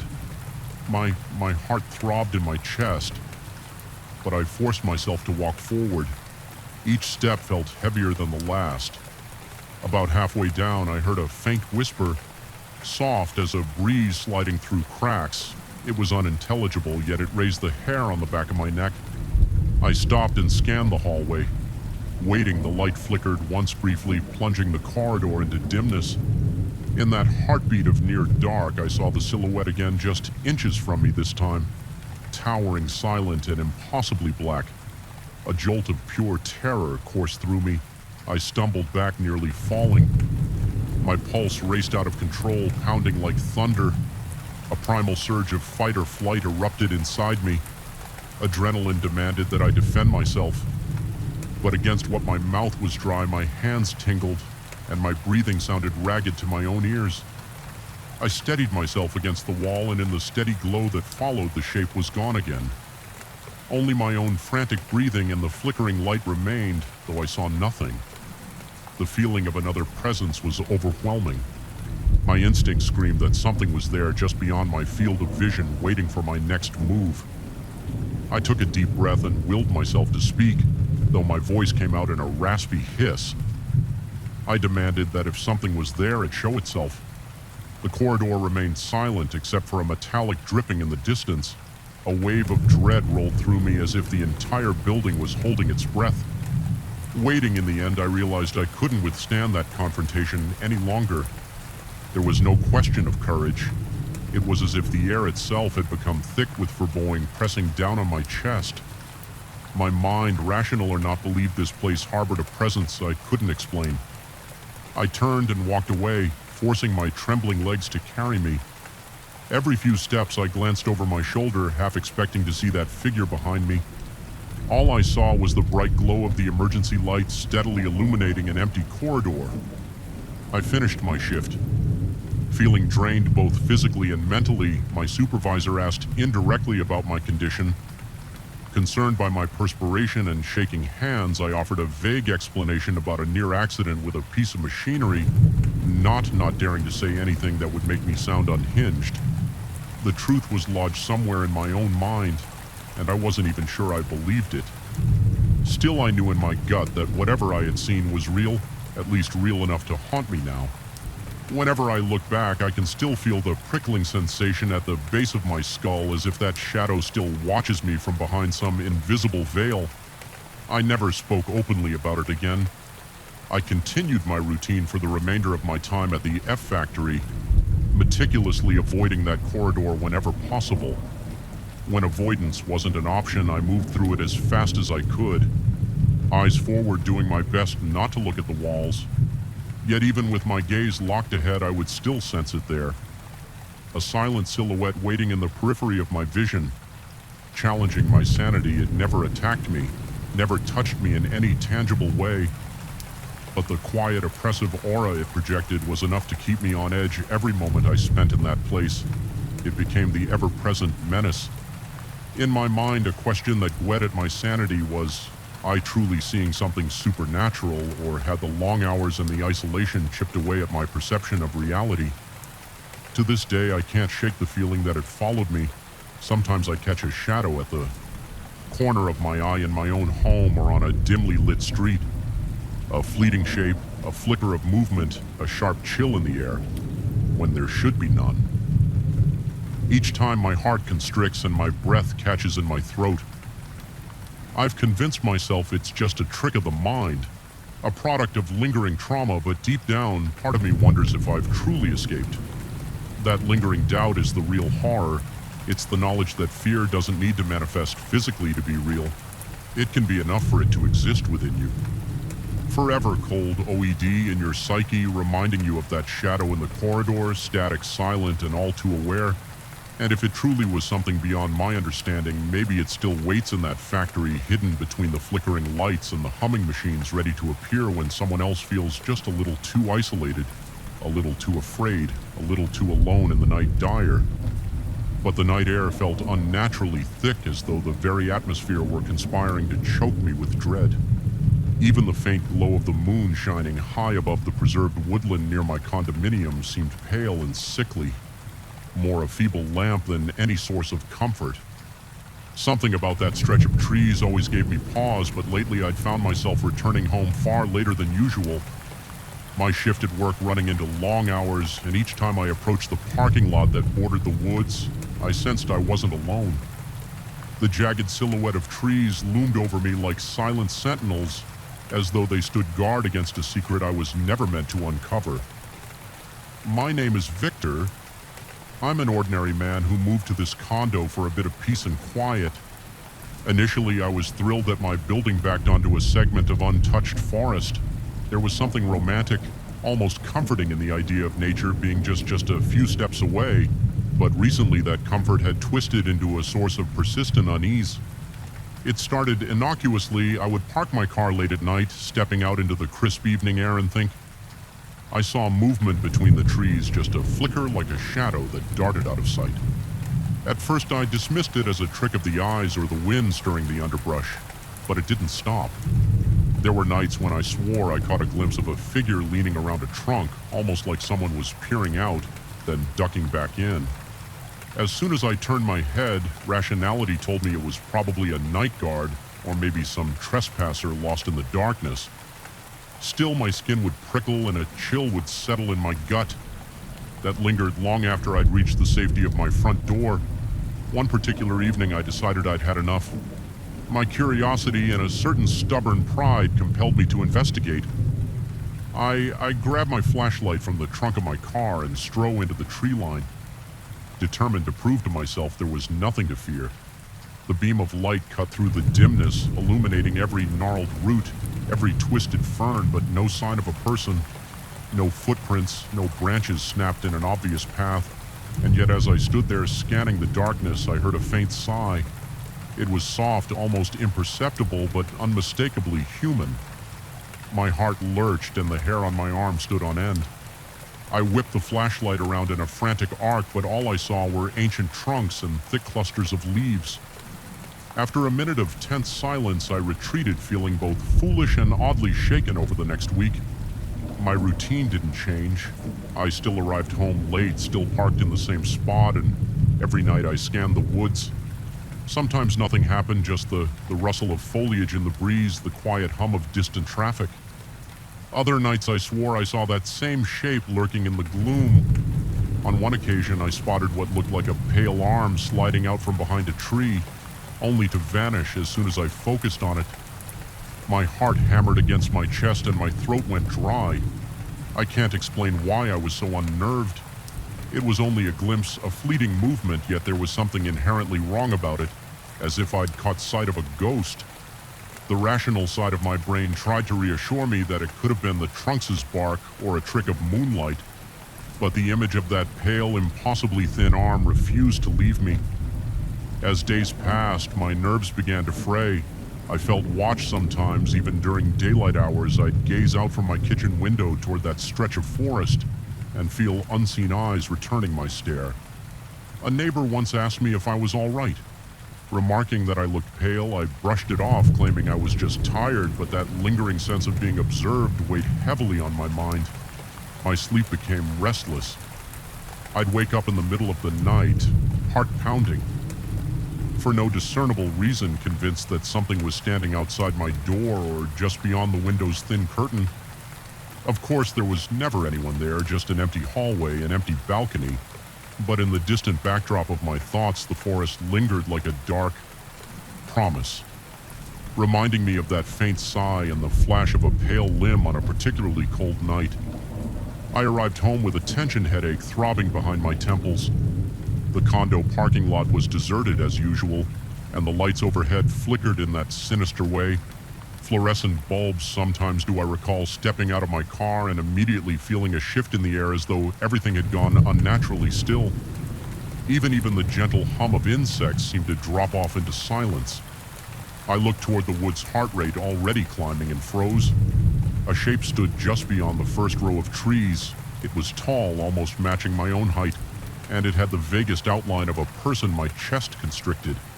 I lifted my phone, trying to use its camera light to get a clearer view, but the light didn't reach far enough to reveal more than an indecipherable mass of darkness with my pulse hammering. I inched closer. I could hear my own breathing, ragged and shallow, echoing in my ears. Suddenly, a faint crunch of leaves came from that shape's direction as if it were shifting its weight or taking a step. Adrenaline surged through me and a wave of heat shot through my limbs. I wanted to call out to it. Part of me believed that if I confronted this presence, I could make sense of the fear, but my vocal cords felt paralyzed. After a moment that felt interminable, the shape melted backward into the dark. No running, no snapping of branches, just an unnervingly silent retreat. When I reached the spot where it had been, I found nothing but a scattering of dead leaves and the strong scent of damp earth. I swept my phone's light around, but there was only empty forest that was when I noticed how intensely I was sweating. Despite the evening chill, my shirt clung to my back and my hands were shaking so hard that the phone's light jittered in frantic patterns across the ground. I forced myself to take a few deep breaths, though each inhale felt razor-sharp in my lungs. I told myself I would go inside, lock the door, and forget the whole thing, but as I turned to leave a low sigh much closer than before, drifted through the silence, it was right behind me. I spun around trembling only to be met by darkness. Fear flooded my veins and I ran to my unit without looking back. That night I barely slept every time I closed my eyes. I was back in the forest hearing that sigh, picturing something lurking just out of sight the next day. I tried to confide in an acquaintance who lived a few doors down. He listened politely as I explained the strange sightings and the oppressive feeling that came from the woods. He suggested that maybe local wildlife was to blame. Animals can look humanoid at night. If the light hits them in weird ways, perhaps it was a deer or some lost pet. He tried to sound reassuring, but I noticed how he avoided making eye contact as though my story unsettled him more than he cared to admit. After that conversation, I felt no better. If anything, my unease spiked. I doubted I was simply mistaking animals for a human shape. Every fiber of my being insisted this was something else. A few evenings later, I attempted a second inspection. This time, just before dusk, I reasoned that the fading daylight might offer enough visibility to dispel my fears. The forest looked less menacing with the sun's last rays filtering through the leaves. I ventured in roughly the same direction I'd gone that first time with my flashlight. The ground felt spongy beneath my sneakers, and the air was damp and cool. Tall shrubs and wide tree trunks obstructed my view, and as I navigated around them, a prickling sensation spread across my neck. It was that primal instinct again telling me I was not alone. My chest tightened when I spotted a crude makeshift arrangement of branches leaning against a massive pine. They almost formed a shelter or a haphazard lean-to. I stepped closer, swallowing the lump in my throat. The interior of that arrangement smelled of rotting leaves and something else, a musty odor that made my stomach churn. I pushed aside a half-broken branch to look inside. There were old damp scraps of fabric on the ground and something that might have been a chipped Kamek mug. My pulse quickened. Someone had clearly spent time here, but who and why, unease noted at me. The notion of some stranger living in the woods near my home or even just passing through was unpleasant but not impossible. Yet something felt off about this shelter. The way the branches were arranged suggested a strange pattern, almost ritualistic, as though they'd been placed with intention rather than slapped together for a quick hideaway. The realization sent a bolt of fear through me. I backed away, nearly tripping over a rod in my haste. My breath came in sharp gasps and sweat. Bead on my forehead, I forced myself to return to my unit. My nerves were rattled, but I tried to reassure myself. Maybe it was an abandoned campsite or a local trying to observe wildlife incognito. Still, the sense of dread refused to let go. That night, my paranoia was relentless. I felt as though I was on the edge of a precipice, my mind swirling with half-formed questions and half-remembered details. I started to second-guess everything. Had I really seen an arm? Or was it a trick of the light? Could the sigh have been the wind escaping through the dense branches?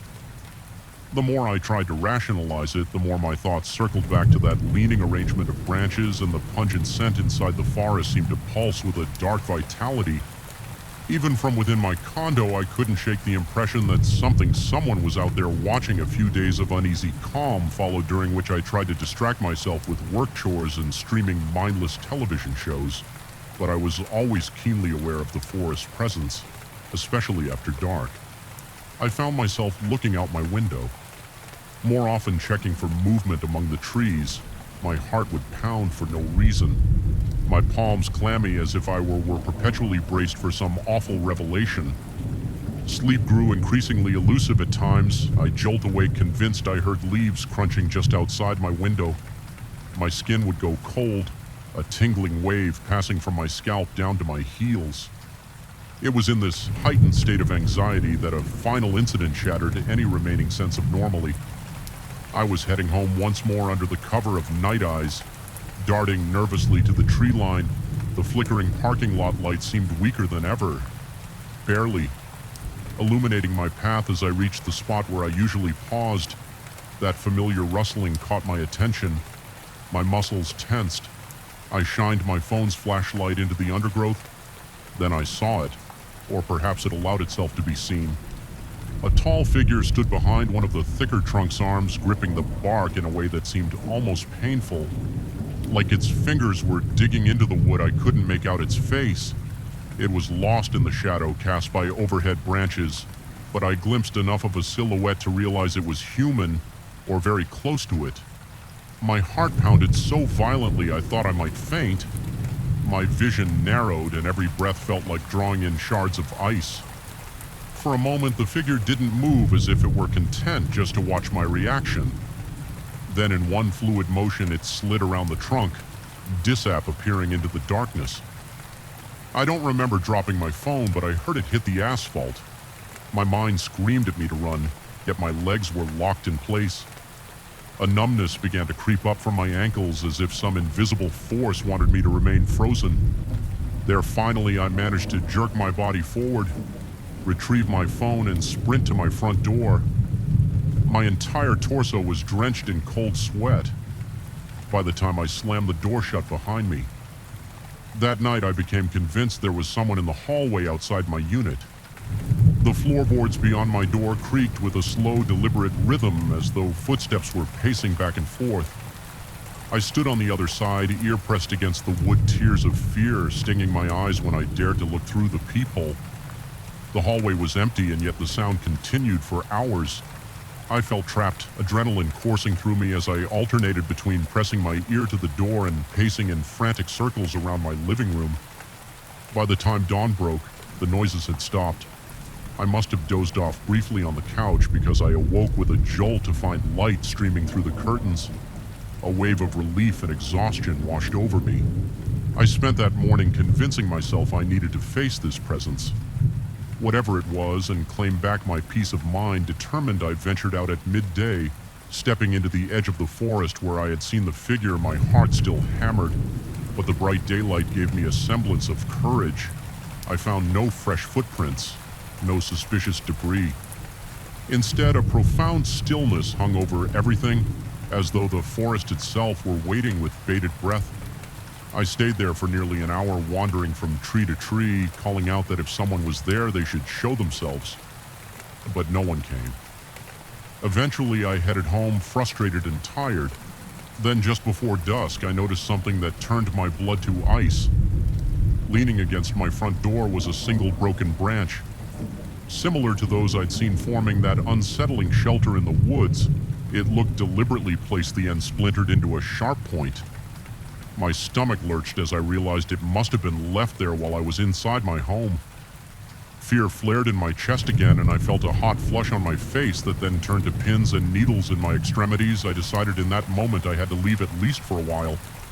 I packed a small bag, hands trembling as I threw clothing and essentials together the entire time.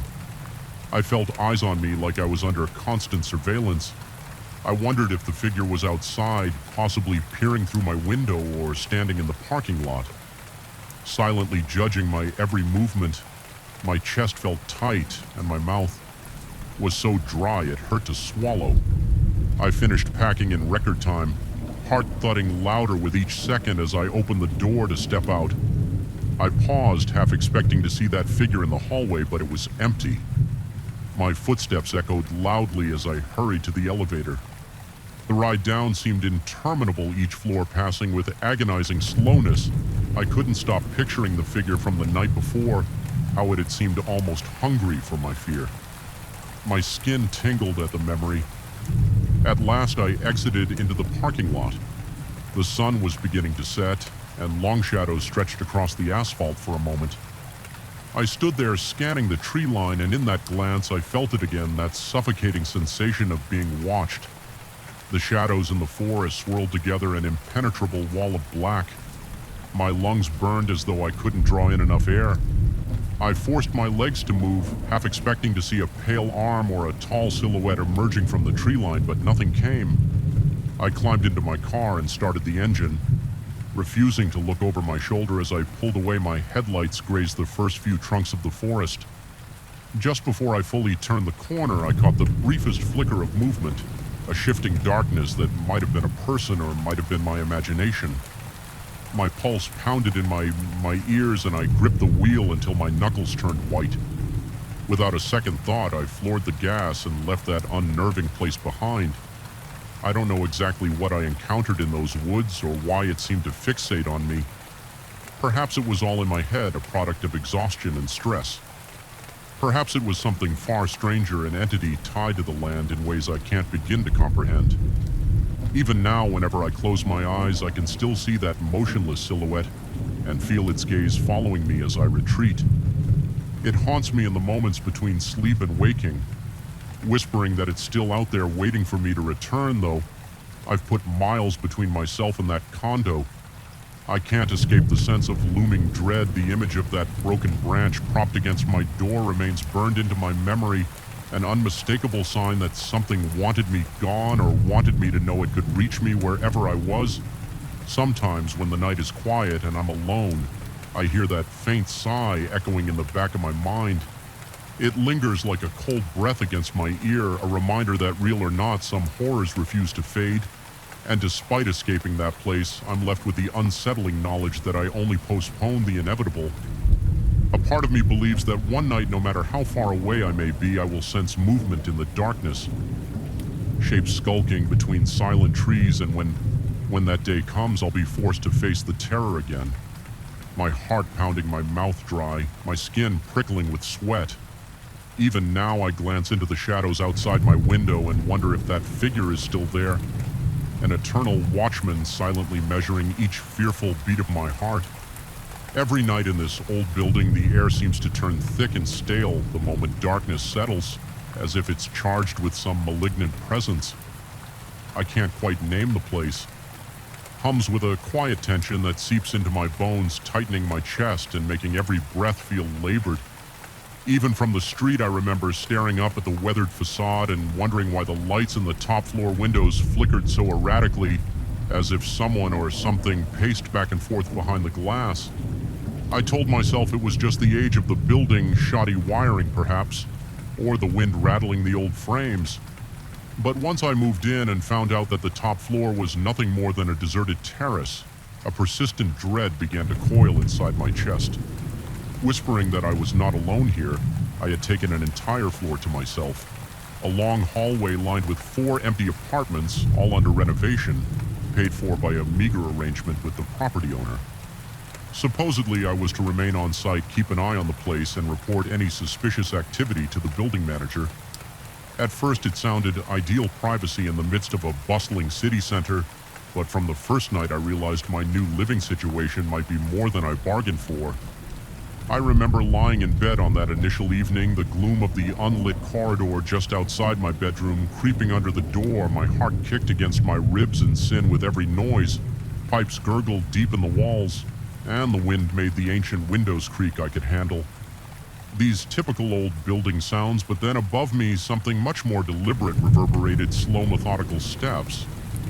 Crossing from one side of the ceiling to the other, there shouldn't have been anyone up there, not at midnight, and certainly not in a place that was supposedly just an empty terrace, yet the footsteps were unmistakably human in their weight and tempo. That first night I tried to pass it off as my imagination or perhaps some strange echo traveling through the old pipes. Still, the hair on the back of my neck prickled and my hands felt clammy against the sheets. My throat went dry as I listened in absolute stillness, hoping the sound would vanish eventually. The footsteps paused, and for a moment I began to relax, but just as my body slackened, the footsteps resumed. Crossing back in the opposite direction, the tension surged again in my temples, and I lay there until morning, paralyzed by the realization that something up there was moving around of its own accord when daylight came. My fear felt somewhat laughable.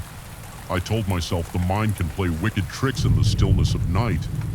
Determined to dismiss the whole episode as a silly reaction to an unfamiliar setting, I went about my day trying to gather more information about the building. The caretaker, an older man with a permanent scowl etched into his face, explained that the top floor had no tenants. He insisted it was merely a barren terrace and no one ever went up there except occasionally to check for leaks or to repair the old water tank. Even so, I pressed him, describing the footsteps I had heard. He muttered that I must have been mistaken, perhaps the wind or someone on the neighboring roof. His dismissive tone made my stomach clench with annoyance, but I told myself there was no reason to disbelieve him. That night I went to bed early, more out of anxiety than fatigue. I wanted to prove to myself that the previous night's sounds were just a figment of my overactive imagination, but the instant the lights went out, a heavy sense of foreboding settled in the pit of my stomach, as if the darkness itself had weight and presence. My heart rate spiked the moment I heard the first faint thud from above. Again, I tried to rationalize it, old beams contracting, metal supports shifting in. Then the soft thuds became distinctly human footsteps. They were slow yet purposeful, moving in a pattern that traced the length of my ceiling. My breathing turned ragged. I could feel my pulse pounding in my ears, each beat like a drum heralding something I couldn't see. My palms began to sweat, and I clutched my blanket so tightly that my knuckles went numb. I was too frightened to move. If the footsteps were indeed from a person, that meant somebody had lied. If they weren't from a person, then I had to consider something else entirely. Something I was not prepared to face in the following days. I found it increasingly difficult to focus on anything besides the uninvited company above. I tried investigating the building's history, searching for any mention of unexplained events or long-gone tenants, but records were sparse. The caretaker shrugged off my inquiries, reiterating only that the top floor was off limits, and had been so for years. He offered no further details, and each time I mentioned the footsteps, his gaze drifted away as if he feared that acknowledging my concerns would somehow make them real. I began feeling an unshakable presence throughout the day. Not just at night in the hallways, I often sensed a light shift in the air behind me, as though someone was standing just over my shoulder. I'd spin around my heart, seizing in my chest, only to see peeling paint on the walls and the same burnt-out light bulbs overhead. The sound of my own breath filled my ears, quickening with each false alarm. Yet even when I saw no one there, a lingering heaviness remained, as if the corridor itself pulsed with unseen eyes. A week in my nights became a battleground of unnerving sounds and racing thoughts. The footsteps continued above me, sometimes for hours. If I tried to ignore them, they only grew louder, more insistent at times. Resembling frantic pacing, my heart would pound violently. Sometimes I'd clasp my hand over my mouth, trying to steady my breathing as though not to alert whatever was there that I was listening. My exhaustion grew so severe I found myself drifting off to sleep at random times during the day, only to be jarred awake by the echo of those footsteps in my mind. At one point, in an attempt to reclaim my sanity, I decided to go upstairs during the day. I told myself I needed proof. Either I would find some mischief maker or confirm that I was losing my grip. The caretaker had given me a dismissive wave earlier, though he mentioned that the terrace door was usually locked indeed. When I got there, I found a heavy metal door with a rusted padlock. I pulled on it, but it wouldn't budge. I leaned in, pressing my ear against the cool metal, struggling to catch any sign of life on the other side. The wind whistled through the cracks, and I heard only the city noise echoing from far below. No footsteps, no voices, nothing to confirm my late-night terrors. This contradiction unsettled me further. How could I hear loud stomps at night? If it was so deserted by day, my paranoia started spilling into my everyday life. I became convinced that people in the lobby or on the sidewalk were eyeing me strangely, as though they knew I was unraveling and were just too polite or frightened to mention it. Even on the nights when the footsteps were faint, I felt them drilling into my nerves. I found myself trembling uncontrollably, my muscles perpetually coiled, ready to flee at the slightest change in the atmosphere one evening. As the city lights outside blurred into a gray drizzle of rain against the windows, I was jolted by a sudden clang above my living room. It was as if something heavy had been dragged across the terrace. My heart hammered so hard I could hardly breathe. I stood up, my legs shaking beneath me, and stepped into the corridor. The overhead lights flickered ominously, my breathing grew shallower with each flicker, and my skin prickled in goosebumps. It felt like the building itself was breathing its old walls, wheezing in tune with my pulse.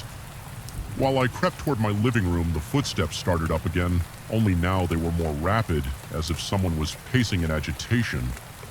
My mind conjured all sorts of twisted scenarios, some vagrant living there undetected, or perhaps something far less human. Prowling around the caretaker's refusal to engage with my questions suddenly felt more sinister. Was he hiding something? I approached the tall window that gave a partial view of the upper structure. Rain pelted the glass.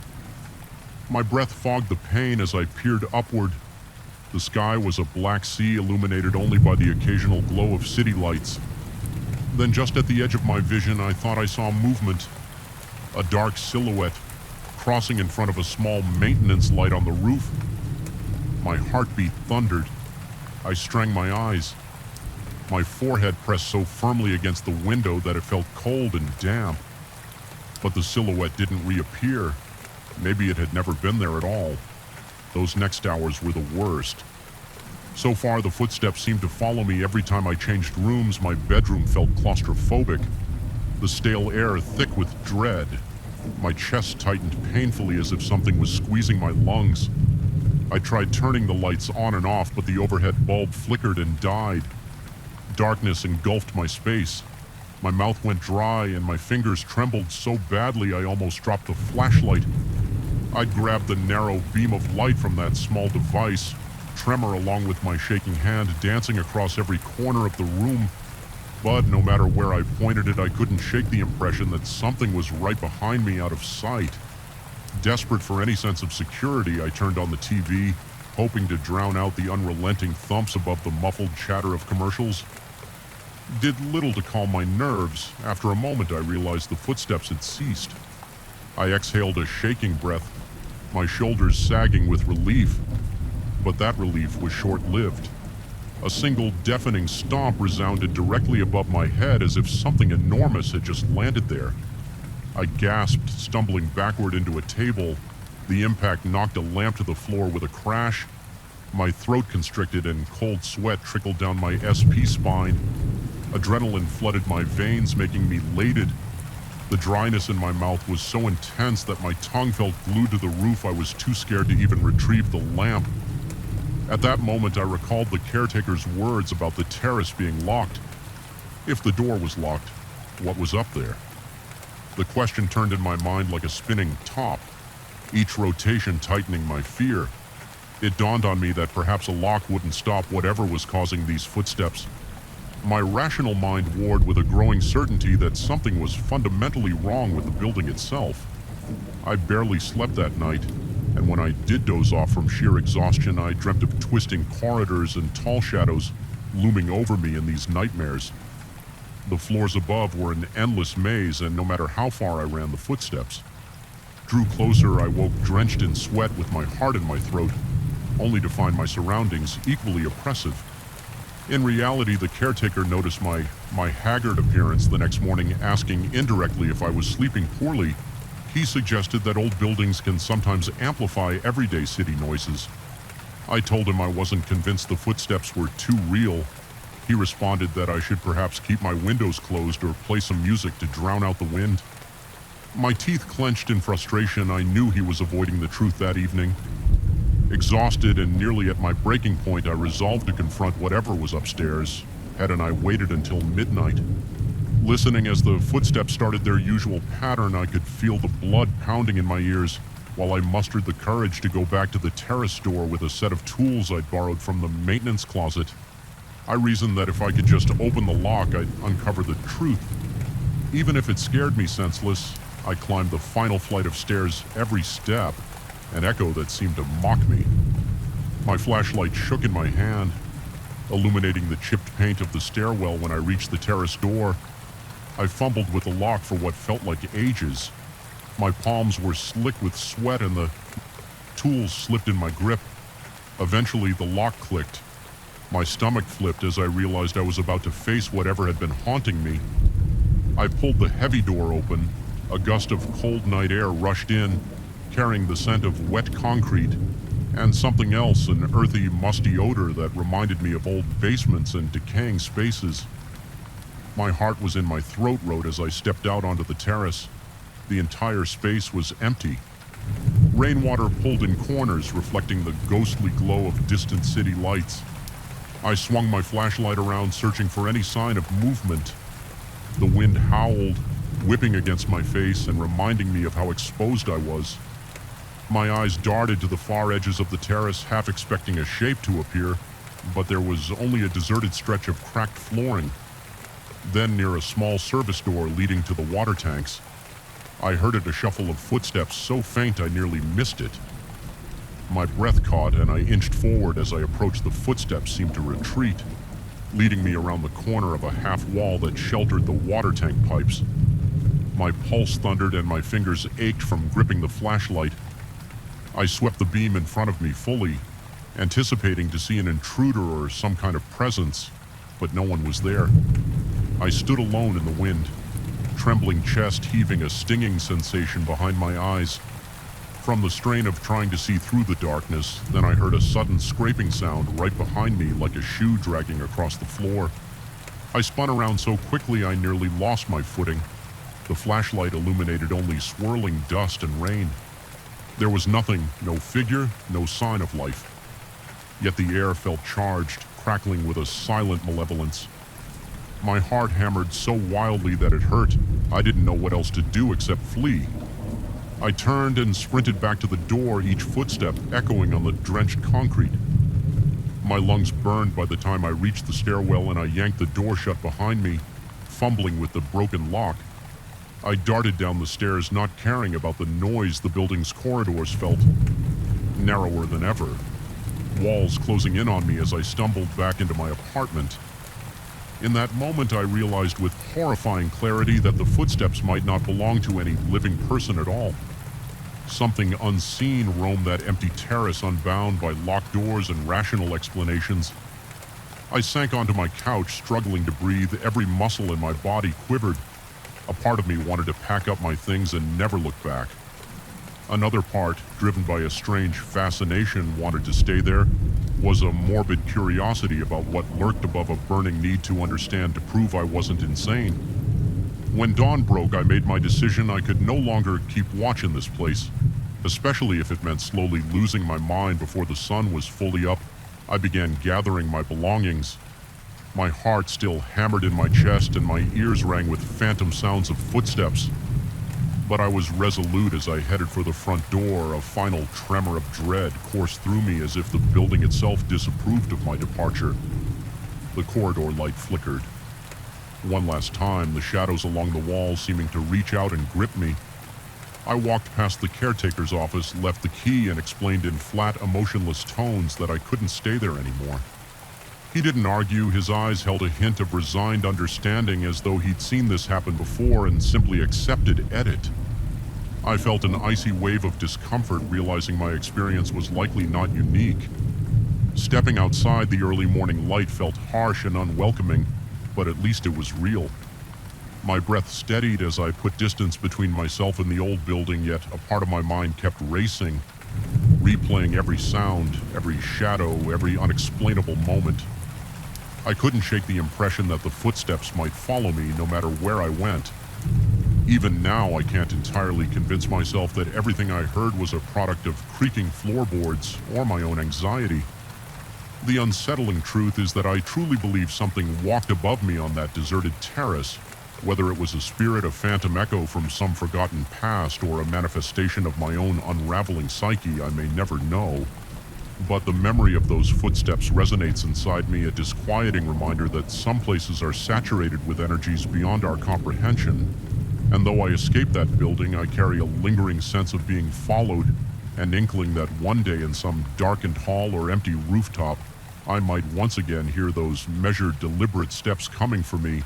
I felt it the moment I pushed open the library's heavy oak door, a subtle, oppressive weight in the air that clung to my skin like damp cobwebs. The fluorescent ceiling lights flickered with a weak, uneven hum, casting elongated shadows across rows of ancient shelves. Before I had even taken a step inside, something told me this place was different at night. It was more than just the stillness. It was the sense that each corridor held its breath, watchful and waiting. When I volunteered for the late shift at the Garrison Historical Library, I never expected to find myself questioning not just my nerves, but my very sanity. I remember signing up because I wanted experience in archival work. The library was known for its impressive collection of rare manuscripts, though only a handful of people ever seemed to come by to study them. The building itself was a three-story stone structure dating back to the early 1900s. Its facade was proud, almost regal, and the interior was built in a grand-style polished marble floors, sweeping staircases, iron railings that curled like vines. By day, it felt dignified and secure. By night, the same features took on a darker edge. The marble seemed cold. The staircases became twisting paths to unknown places, and those Kuru railings reminded me of skeletal hands. I usually worked on the first floor, helping to file new arrivals or reorganize the archives that students and researchers used. The first few weeks were calm. I often heard a fellow volunteer remark that the library was pleasantly quiet. After sundown, that it was the perfect environment for meticulous organization. I tried to agree, though. From the start, I had an inexplicable sense of being observed whenever I put a book back on the shelf. Sometimes I would turn around anticipating a patron or another volunteer, only to find the corridor empty. Initially, I told myself I was just spooking myself in the hush of those grand halls, but the subtle friction between my nerves and my logic grew stronger. With each passing night during one of my shifts, I was tasked with cataloging some rare texts on the third floor. These books were from the 16th and 17th centuries, many with brittle pages and fading scripts. The third floor was normally sealed off to casual visitors. Only researchers with special permission were allowed there. The door to that area required an old key, heavy and ornate, that I had to sign out from the front desk. The overhead lights in that space were dimmer, and many of the fixtures were original to the building, meaning they buzzed faintly as if on the verge of burning out. I hated that noise. It reminded me of a swarm of insects just out of sight on that particular night. I found myself alone in the library around 10. The guard at the reception desk downstairs had stepped out for a brief break. I heard him say something about wanting to grab a quick cup of coffee from across the street. I swallowed my unease and headed for the stairs. My heart thudded against my ribcage as I climbed, and a chill prickled the back of my neck. Every step felt heavier than the last, as if the darkness overhead was pressing down, encouraging me to turn around, but I tried to brush it off. It was just a job, just another flight of stairs. As soon as I reached the second floor, landing, a draft of cold air brushed over me. It felt deliberate somehow, like an unseen figure had passed by. I shivered and paused, looking toward the corridor that led to the main reading room. On that level, silence, just the usual hush of old building settling. perhaps a slight creak of the wooden floor. Taking a slow breath, I continued toward the final staircase that led to the restricted third floor, the overhead light. There flickered once, and the gloom made the steps look steeper than I remembered. Halfway up, I felt a tingling unease crawl across my skin. My mouth went dry, and I gripped the banister to steady myself. That was when I saw it, a hand, pale, almost translucent, resting on the iron rail a few steps above me. My lungs seized for a split second. I thought someone was leaning on the banister, but there was no arm, no shoulder, no body, just that single disembodied hand. My pulse hammered in my ears. Every beat felt like a drum pounding inside my head. I froze, afraid that if I moved, whatever it was might notice me. The hand was motionless. Its fingers curled delicately around the iron. The skin, if that's what it truly was, had a faint bluish tint for what might have been. Mere seconds, but felt like an eternity. I stared in absolute horror then, as though sensing my gaze, the hand vanished. It didn't pull away or dissolve it. Simply ceased to be there, as if it had never existed. I couldn't even manage a scream. My throat was tight, and it felt like I'd swallowed shards of ice, trembling. I stood there for a long while, unsure of whether to retreat back down the stairs or press on a voice in my head. Insisted that I must have hallucinated, that it was just a flicker of shadow in imagination, but the goosebumps on my arms, the sweat on my palms, and the dry highness in my mouth confirmed how real it had felt. I considered running downstairs to find the guard, but shame pricked at me. I was a grown man, not a frightened child. If I told him I'd seen a phantom hand on the banister, I might lose any credibility I had. Besides, part of me wondered if the stress and the eerie quiet had just played tricks on my mind in an effort to restore calm. I forced myself to focus on the steps, each footfall measured until I reached the third floor door. My hand shook so badly it took me a few tries to fit the key into the lock. The reading room beyond was large, its high ceiling supported by thick wooden beams. Many of those beams were carved with ornate designs, so worn by time that they looked like faces melting into the wood rows of shelves. Ran the length of the room, containing countless volumes that smelled of old leather and dust. The overhead lighting was even weaker here, many bulbs either dim or burnt out. I noticed a distinct hush, an absence of sound that bordered on suffocating. My breathing sounded too loud, too ragged. I turned on a small desk lamp near the central table, determined to focus on my work. The library wanted me to update the records of a few manuscripts, verifying their condition and cross-checking references, but all I could think about was that hand. Every creak of the floorboards made my heart race anew.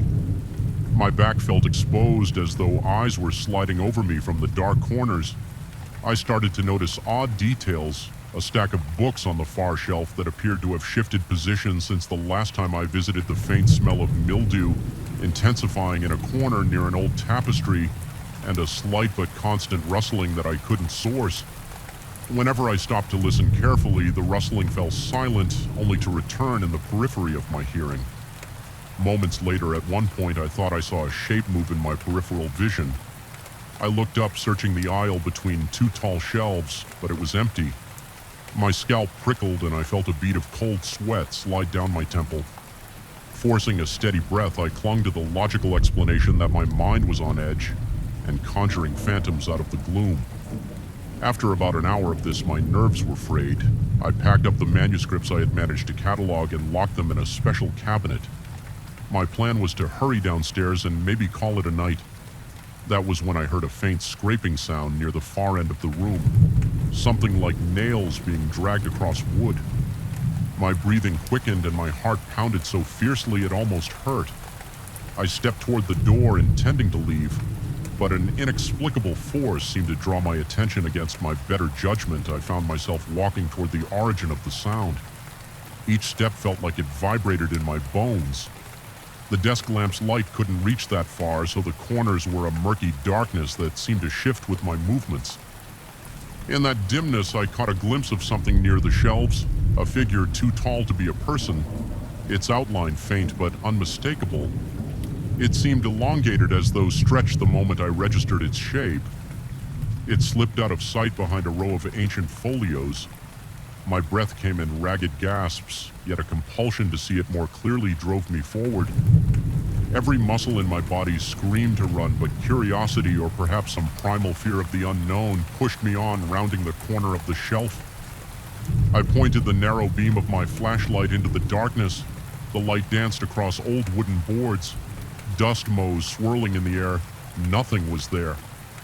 The scraping sound had stopped, replaced by my own thunderous pulse. For a while, I just stood there scanning every inch of the space. Eventually, I whispered a reassurance to myself that maybe it was just a draft. Then I heard a soft sigh. It wasn't mine. I spun around the flashlight beam, jerking wildly across the spines of books. The sigh came again like a gentle exhalation filled with regret. My nerves felt stretched to a breaking point. The flashlight flickered, and in that instant I sensed movement, like something brushing past me, close enough to rustle the loose fabric of my sweater. I yelped, nearly dropping the flashlight, and the beam revealed a swirl of dust in the air, as though something had just disturbed it. I felt my insides turn to ice. Whatever was there, it moved with purpose. I backed away, my breath shallow and panicked. My ankles bumped against a chair, and I almost tripped. It was then that I decided I couldn't stay on that floor for another second. I sprinted for the door, my footsteps echoing across the silent reading room. As soon as I reached the staircase, my mind replayed the image of that pallet hand resting on the banister. I couldn't bear to let my fingers touch the same spot, so I pressed my back against the wall, my free hand guiding me unsteadily down the steps. My legs trembled so badly I feared I might tumble headlong when I reached the second floor. I paused, swallowing against the dryness in my throat. The corridor was dark, and the single overhead bulb flickered on and off for a moment. In the strobing light, I thought I saw a faint silhouette at the far end, but it disappeared when the bulb steadied. My heart refused to slow, each breath felt insufficient, as though the air in the library no longer carried enough oxygen downstairs. The security guard had returned, stood at the reception desk sipping coffee through the haze of my terror. I heard him ask if I was feeling all right, though in my dazed state it sounded almost muffled. I barely managed to nod and muttered a weak explanation that I felt under the weather. I didn't mention the hand, the figure, or the scraping sounds. My mind spun with questions. Had I genuinely seen something supernatural, or had my imagination spiraled out of control in the oppressive silence of that old library, regardless of the truth I dreaded ever going back to the third floor alone?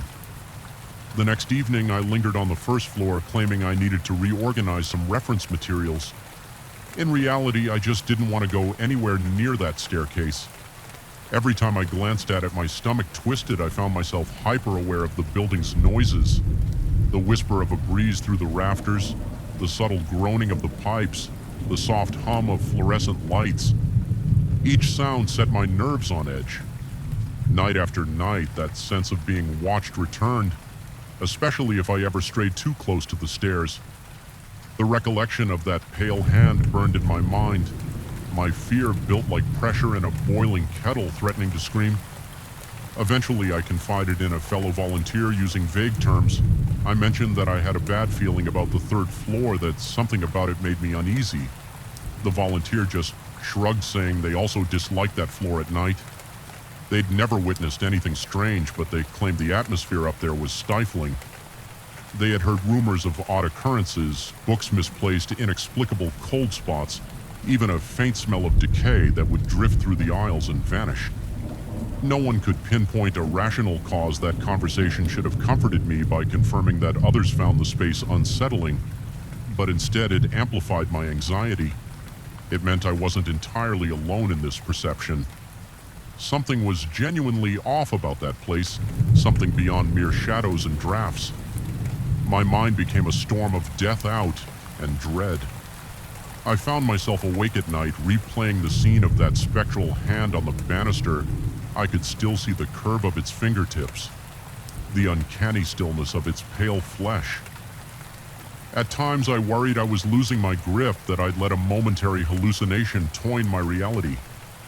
Last week an artist asked if I would help pack some fragile volumes for restoration. They were, of course, on the third floor. My stomach lurched at the request. Yet I had no valid excuse to refuse. I decided I couldn't keep letting fear control me. I forced my trembling legs to climb those same stairs, ignoring the way my breath quickened with each step as I approached the final landing. I braced myself, half expecting to see that hand again, but the banister was empty, the corridor silent. My relief was fleeting because every shelf, every shadow seemed alive with anticipation. I powered through car, carefully boxing manuscripts and trying to keep my mind anchored to mundane tasks. The archist was on the second floor, so I was left alone to gather the texts. Each rustle of paper made my heart flutter. I started to feel that prickling sensation on my neck, as though unseen eyes were tracing my every movement. Once or twice I spun around with the irrational conviction that I'd see something lurking behind me. Nothing, just the same. Dusty shelves. Eventually I finished. I practically bolted down the stairs, clutching the box, tightly ignoring the dryness in my mouth and the sweat dripping down my back. Even now, I can't rationally explain what I experienced. Did I truly see an apparition? Or did my mind construct a phantom from the uneasy quiet of a decrepit library wing? All I know is that some nights as I pack up and prepare to leave, my eyes drift to that curved staircase. The air around it seems colder, the shadows deeper, and sometimes out of the corner of my vision, I think I spot the faint outline of a hand resting languidly on the iron rail. Whenever that happens, I freeze, my heart thunders in my chest, and for a beat or two I can't breathe. Then, like a mirage, it disappears, but it always leaves me shaken. The library doesn't feel quite the same anymore. Its corridors bear an unspoken threat, an easy hush that saturates the air. I try to focus on the positives, the historical significance of the place, the invaluable texts I get to handle, but the memory of that pale hand is never far behind. It's become a silent warning, a reminder that some corners of the library harbor secrets best left undisturbed. I still volunteer there, though I avoid working the late shift as much as possible. When I do, I stay on the ground floor with the lights on, telling myself I'm just being efficient in truth. I'm afraid of what I might see or imagine. If I wander upstairs alone sometimes when the building is at its quietest, I catch an echo of that eerie scraping sound like distant nails on wood every time my pulse spikes, and I fight the urge to run outside into the safety of the streetlights. There's no grand resolution, no final confrontation that banished whatever presence resides on that third floor. I haven't found any rational explanation, no historical footnote that might clarify the nature of what haunts this place. Yet I've come to accept that some mysteries remain unsolved. Lingering in the peripheral darkness, the library stands as an edifice of history and knowledge, but it also houses shadows of the unknown, and those shadows feel alive. Though I continue my duties, I know I'll never fully conquer the dread that seeps through the walls of that old building whenever I'm in there. After dusk, a chill clutches my heart. I sense the library's silent vigilance, as though it is waiting for me to let my guard down. I haven't gone back to the third floor by myself if a task requires it. I make sure someone else is around, even if it's just the guard downstairs, because that memory remains a pale hand on the railing, a creeping chill up my spine, and I can't shake the feeling that if I ever see it again, it might not disappear so quickly, and that possibility terrifies me more than any nightmare I've ever had. I first sensed something was wrong the moment I stepped into that building. After sunset, the corridors had a way of swallowing every echo, turning ordinary footsteps into dull thuds that vanished all too quickly, leaving behind a suffocating quiet. The overhead lights flickered weakly, throwing elongated shadows against the walls as if hungry to devour the last traces of human comfort. I've always hated how deserted our commercial building becomes at night, like an abandoned monument that no one bothers to visit, but at least before that particular night, it never truly terrified me. It merely unsettled me. Like a stranger's stare from across a dark street now. Whenever I recall the events that unfolded, I feel my heart pound faster and my throat tighten as if the memory itself is physically grabbing hold of me. My shift rarely extended so late, but that night I had no choice. I was finishing up some paperwork, and by the time I glanced at the clock, it was well past the normal closing hour. The cleaning staff had already come and gone, and I could have sworn I was the only person left on the entire floor. The silence grew so thick that I could hear the hum of the air conditioning system overhead. It reminded me of a raspy breath like some slumbering beast, waiting to wake at any moment. I wanted nothing more than to pack my things and rush to the safety of my car, but I had to deal with one last chore, taking the trash down to the basement level via the service elevator. It was a small task, something I had done hundreds of times before during normal hours on that evening, though it felt like a trial. I wanted to avoid at all costs. I pushed the trash bin down the hall, trying to ignore the heavy shadows flickering along the corridor. The wheels squeaked loudly, echoing with each rotation. It set my nerves on edge. A part of me scolded my own imagination for running wild. It's just a building. It's just night, I told myself, yet I couldn't shrug off. The sensation that I was being watched. My skin prickled at the nape of my neck and my palms grew clammy around the handle of the bin. Looking back, I can't recall a single specific reason for feeling so paranoid, only that everything felt off. I reached the service elevator, its metallic doors reflecting the pet light of the hallway in an unnerving distortion. I pressed the button and waited, my stomach twisting with each passing second.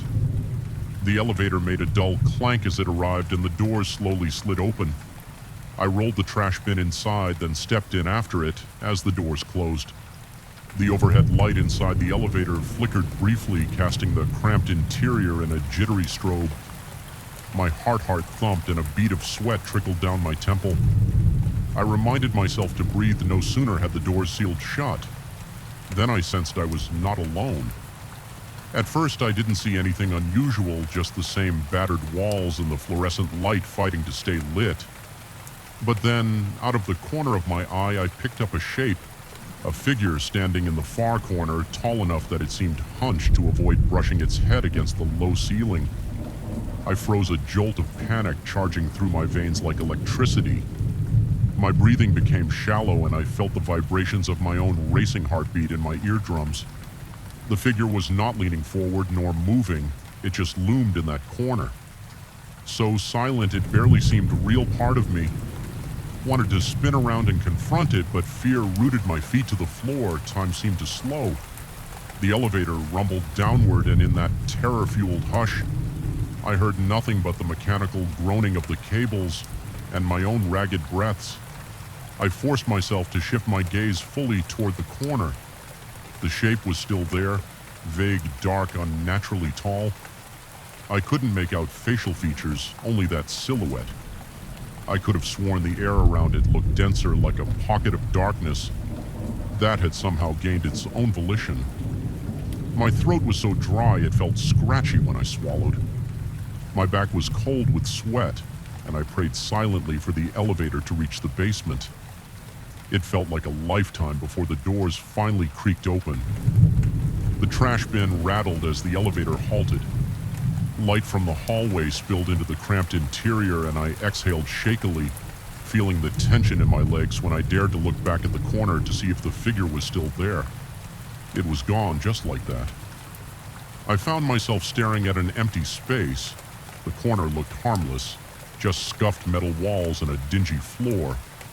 My mind reeled for a moment. I wondered if exhaustion had gotten the best of me, but I was shaking so badly that I struggled to steady my hands on the trash bin. I rolled it out, then left it near the service area.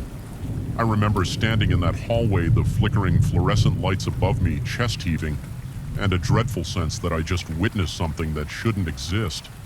1,000 rational explanations sprinted through my thoughts. Shadows, reflections, a hallucination caused by lack of sleep, yet none of them felt satisfactory.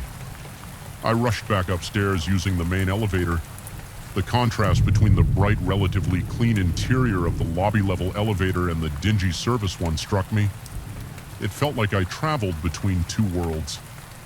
By the time I returned to my desk, my shirt was damp with perspiration and I couldn't stop glancing over my shoulder, half expecting to see that towering silhouette lurking behind me. The rest of the building was still mocking me with its emptiness. When I reached my office, I saved my files, powered down my computer, and forced myself to leave. The drive home was a blur of taut nerves and second guesses. I played music at a low volume, anything to distract myself from the crawling sensation that someone was watching me through the rearview mirror. I barely slept that night, tossing and turning, convinced that every creak in my apartment was the echo of footsteps. The next morning, in the clear light of day, everything felt less nightmarish. I told myself that the incident had probably been a trick of the mind, maybe a reflection from a nearby reflective surface or a leftover bag of cleaning supplies that my eyes had distorted into a silhouette. Still, the memory made my palms sweat. I went back to work determined to find some rational explanation and put my imagination to rest. My first stop was the building security office. The guard on duty was reading a newspaper. I asked as neutrally as possible if I could look at footage from the previous night. He seemed confused, but pulled up the relevant recording. We located the timestamp of when I had stepped into the service elevator on the screen. I saw myself pulling the trash bin, looking uneasy, glancing back and forth, but there was no one standing beside me. No elongated figure, no shape at all. I felt a sickening twist in my gut as I watched the footage. I saw myself flinch as if I'd caught sight of something. Then I watched myself freeze, turning slightly toward the corner, yet on the screen that space looked empty. I couldn't explain why, but watching that replay made my heart pound even harder than the moment I'd witnessed the figure. A cold pressure pressed against my chest, reminding me of how fragile my own sense of reality could be. The guard asked if I was okay, noticing that my face had grown pale, so I muttered that I was feeling a bit under the weather. He suggested I get some rest the entire time. I remained fixated on that tiny pixelated screen, trying to rationalize the difference between my recollection and the recorded reality. I felt my composure slipping over the next few days. I tried to bury myself in work to avoid thinking about the incident, but the building itself didn't let me forget. Yet every time the sun began to set and the corridors grew dark, that familiar tension seized me. I became hyper-aware of every flicker of light, every flick of a shadow at the edge of my vision. My heart would race for no apparent reason, forcing me to stop and take deep, steady breaths.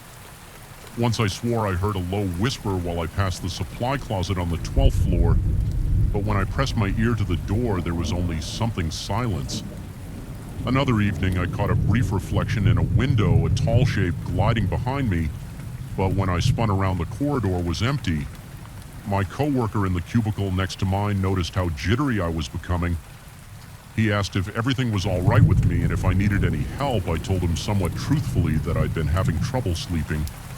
He mentioned that maybe I was working too many late nights. I nodded, grateful that he didn't pry further, but inside I felt the dread growing. What if I really was losing my mind at night? My dreams became vivid, feverish nightmares. I would find myself trapped in that service elevator, the lights flickering overhead. Each time the doors opened, the hallway was darker. Then before a shape impossibly tall would drift into the elevator like a shadow maid, solid, pressing closer and closer until I could feel a freezing presence brushing against my skin. I'd bolt awake gasping and coated in sweat. My pulse hammering. The next day, I'd arrive at the office with blurry eyes and a roiling stomach, unable to shake the fear. I tried small, superstitious methods to fend off my paranoia. I kept a flashlight in my pocket, telling myself that if I could flood the corners with light, nothing could hide there. I avoided the service elevator when I could, though occasionally I had no choice but to use it for deliveries. Each time I felt my heart race and my throat constrict, but I never again saw the figure as clearly as that first encounter. I only sensed presences like cold spots in the air or shifts in the darkness. One Thursday evening, I had to work late again. A coworker was waiting for a ride, so I felt marginally safer that I wasn't alone on the entire floor. Eventually he left, and I was once more the last person in that hollow structure. Outside, the wind howled, rattling the windows. The building seemed to sigh in response, and the lights flickered intermittently. I tried to concentrate on the task at hand, some digital reports that needed to be finished by the next morning, but I couldn't stop myself from glancing toward the corridor. Every so often I imagined I saw a shape gliding past my peripheral vision, not directly visible, but present enough to make my muscles clench. By the time I finished, it was nearly midnight. I realized I needed to drop off a small package at the mailroom, which unfortunately was accessible only via that same service elevator. or an incredibly long walk down 2 flights of stairs and through a poorly lit corridor. Against my better judgment, I chose the elevator, hoping it would be quick and painless. When I reached the service elevator doors, I paused, noticing they were slightly ajar. A faint light glowed inside. My palms grew slick with sweat, and I felt a chill ripple through my spine. The elevator wasn't moving, but it looked as though someone had pressed the button recently. I stood there for a moment, swallowing against the dryness in my mouth, trying to gather my courage. Then I forced myself to step inside. The overhead light was dimmer than usual, casting thick shadows across the corners. My breath caught as the door slid shut. I pressed the button for the basement. The elevator jerked, descended a few floors, and then stopped with a groan between levels by the sound of it. My chest tightened as the fluorescent bulb above flickered in and out.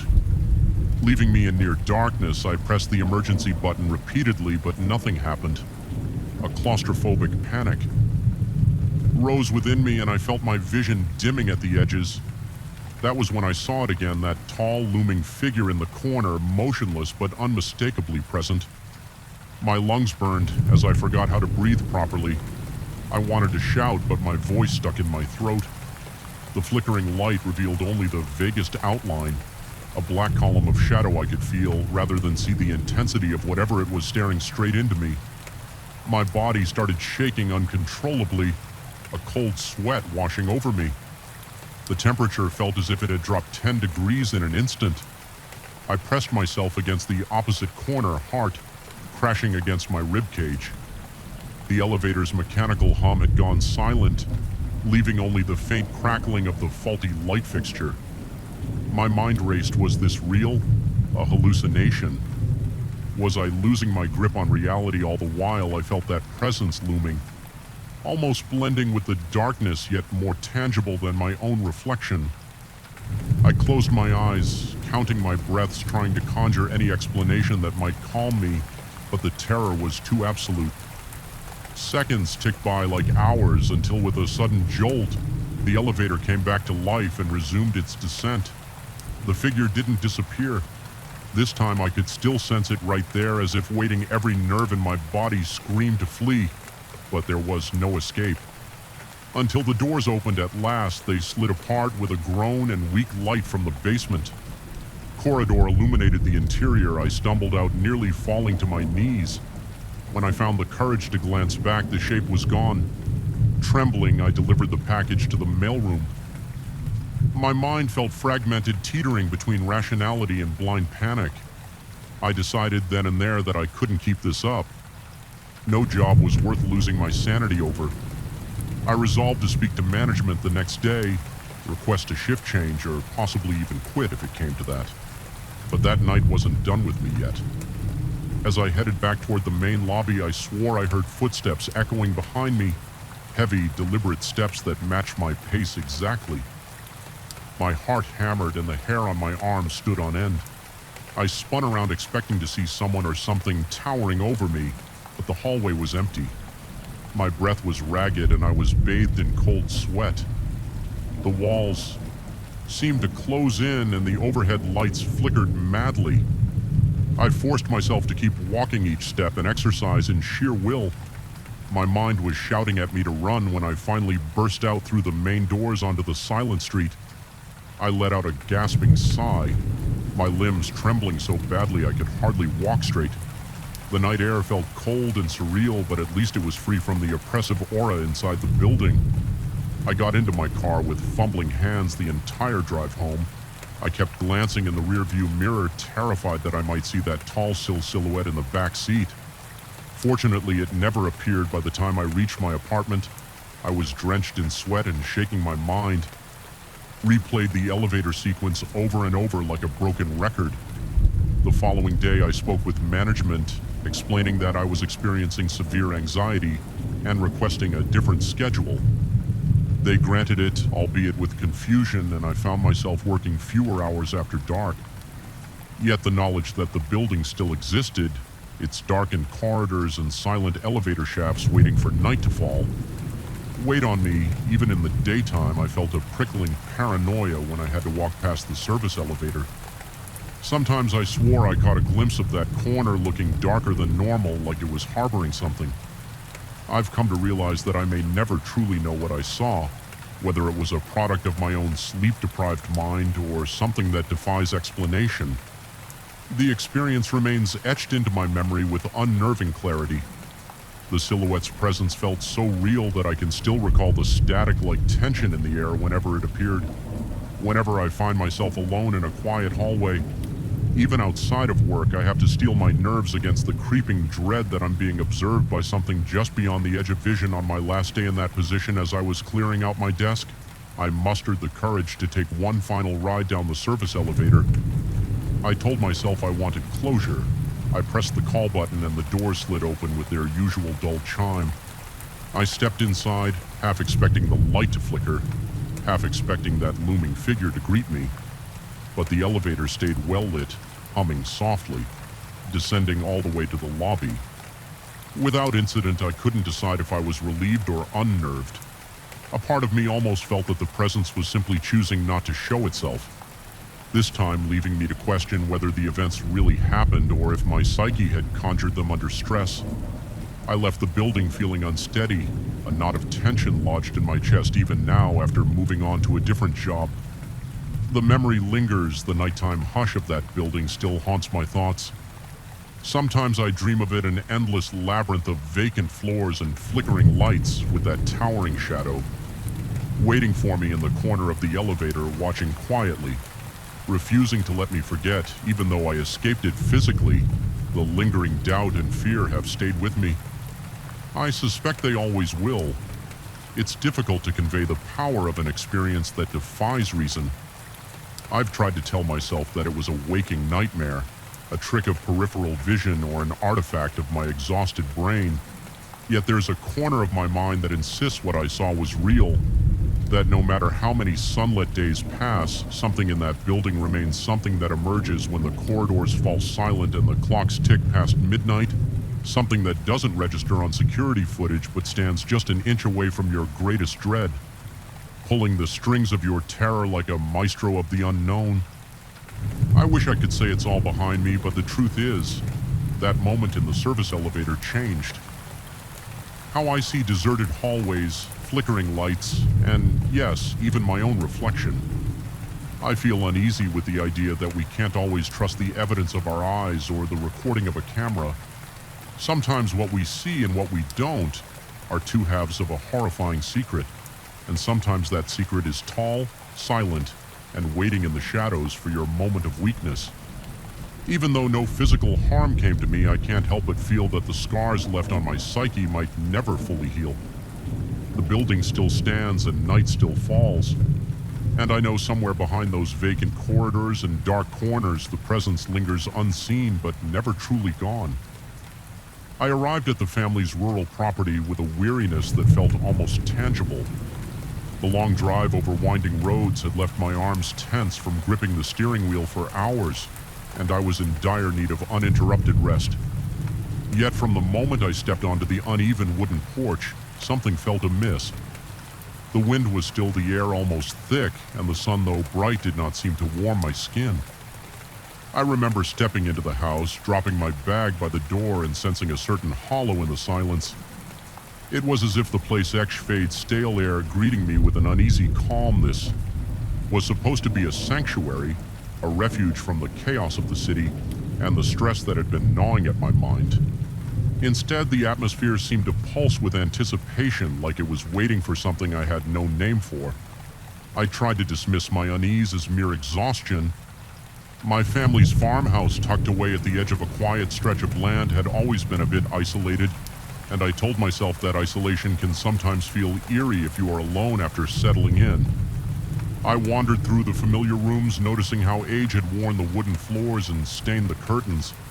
The thick walls appeared to trap the light in strange ways, casting odd shadows that seemed to move as I passed. The smell of old timber-dusty shelves and distant memories lingered in the corridors, a faint reminder of the generations before me who had called this place home.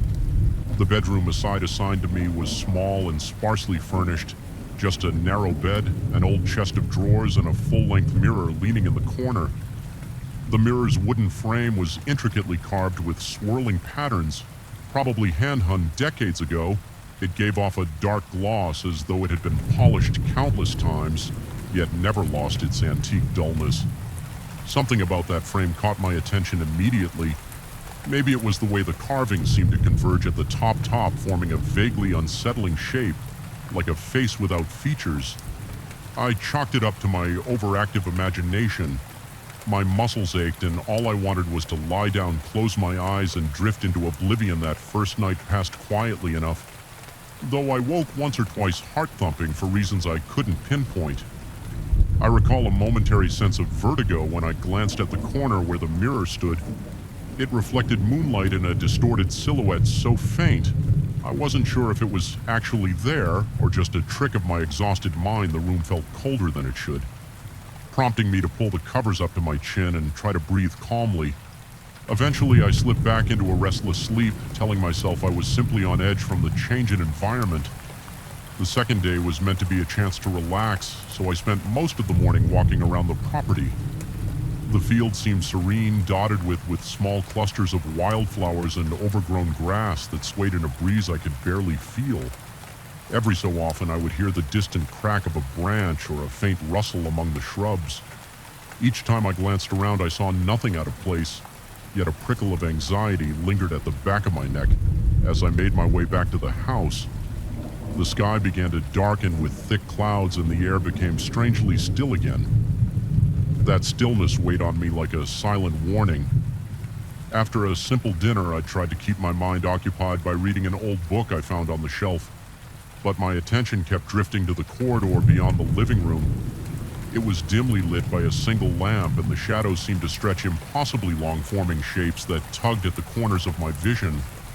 I thought I heard a soft shuffle of footsteps along the hallway, but reasoned it away. As the old house settling, I decided it was best to head to bed early, hoping a good night's sleep would banish the tension coiling in my chest. I slipped under the covers, letting the mattress creak beneath my weight. The rain started to fall gently at first, then intensified, tapping against the window in a steady rhythm. My eyelids grew heavy just as I began to drift off. A soft sound like a sigh reached my ears. I opened my eyes, my heart thawing in response. The sound was so faint. I wondered if I had imagined it, but it left me alert. Every nerve on edge. I strained my hearing for a moment, but the only thing I registered was the persistent drumming of the rain. Slowly, I allowed myself to relax, sinking once more into that half-conscious state between waking and dreaming. Sometime in the dead of night, I came awake with a sudden gasp. My breathing was shallow, chest tight with unprovoked panic. It felt as if I had jolted out of a nightmare. Though I couldn't remember any details, my gaze darted around the dark room until it fell on the mirror in the corner. The surface seemed hazy, like it was covered in a thin film of breath. I found it odd because the house wasn't especially humid, and the temperature wasn't significantly cold or warm to cause condensation. My gut twisted. Something about that slight fogging made me feel as though someone else had been standing there exhaling onto the glass. I got up, my pulse hammering in my ears. Each step I took toward that mirror made the boards beneath my feet creak ominously. My throat went dry as I inched closer in the darkness. I could see my pale face reflected back at me. My eyes looked unnaturally wide, rimmed with shadows from poor sleep. Then for the briefest flicker of an instant, I caught a glimpse of something else. Another outline, a face hook hovering beside mine. My heart slammed in my chest and I staggered back, nearly tripping over my own feet. When I dared to look again, all I saw was my own terrified expression. The haze on the mirror was still there, but it offered no sign of that second face. I stood there trembling, adrenaline surging through my veins. My stomach turned and a cold sweat broke out on my forehead. Eventually, I forced myself to return to bed. Sleep was a lost cause, but I lay down out of sheer exhaustion, heart pounding and skin clammy. I must have drifted off sometime near dawn, because the next thing I recall is the faint light of morning seeping through the curtains at breakfast. I felt disoriented and on edge. My hands shook slightly as I poured coffee, and my appetite was non-existent. The oddness of the night weighed on me, but I tried to maintain some sense of normalcy by sticking to a routine. I cleared the table, walked outside to check the property line, and did my best to ignore the persistent feeling that I was being watched in the periphery of my vision. I sometimes thought I saw a dark silhouette standing by the side of the house, but every time I turned my head, there was nothing, just an empty stretch of grass and a few leaning trees. The third night arrived with a suffocating heaviness. It was as though the air itself had thickened, making it difficult to breathe. My nerves were raw and my entire body felt tense. I settled into bed, leaving the lamp on this time, desperate to dispel some of the looming shadows. The mirror's reflection cast a distorted glow along the walls, creating wavering shapes. I tried to read for a bit, but every small noise, a creak of the floor, the rustle of the wind outside made me jump. Eventually, I turned off the lamp, hoping darkness might bring relief. Sleep was elusive. My mind conjured images of that mirror, remembering how the glass had looked clouded the night before, and how just for an instant I thought I saw another face. A chill crawled up my spine as I imagined that unknown presence hovering just beyond my line of sight. My heart rate surged every time I thought I heard a subtle shift in the room, like fabric brushing against wood or a quiet shuffle across the floor. Midway through the night, I felt compelled to check the mirror again. I didn't even fully understand why, perhaps a morbid curiosity or a need to confirm that it was still just a normal piece of furniture.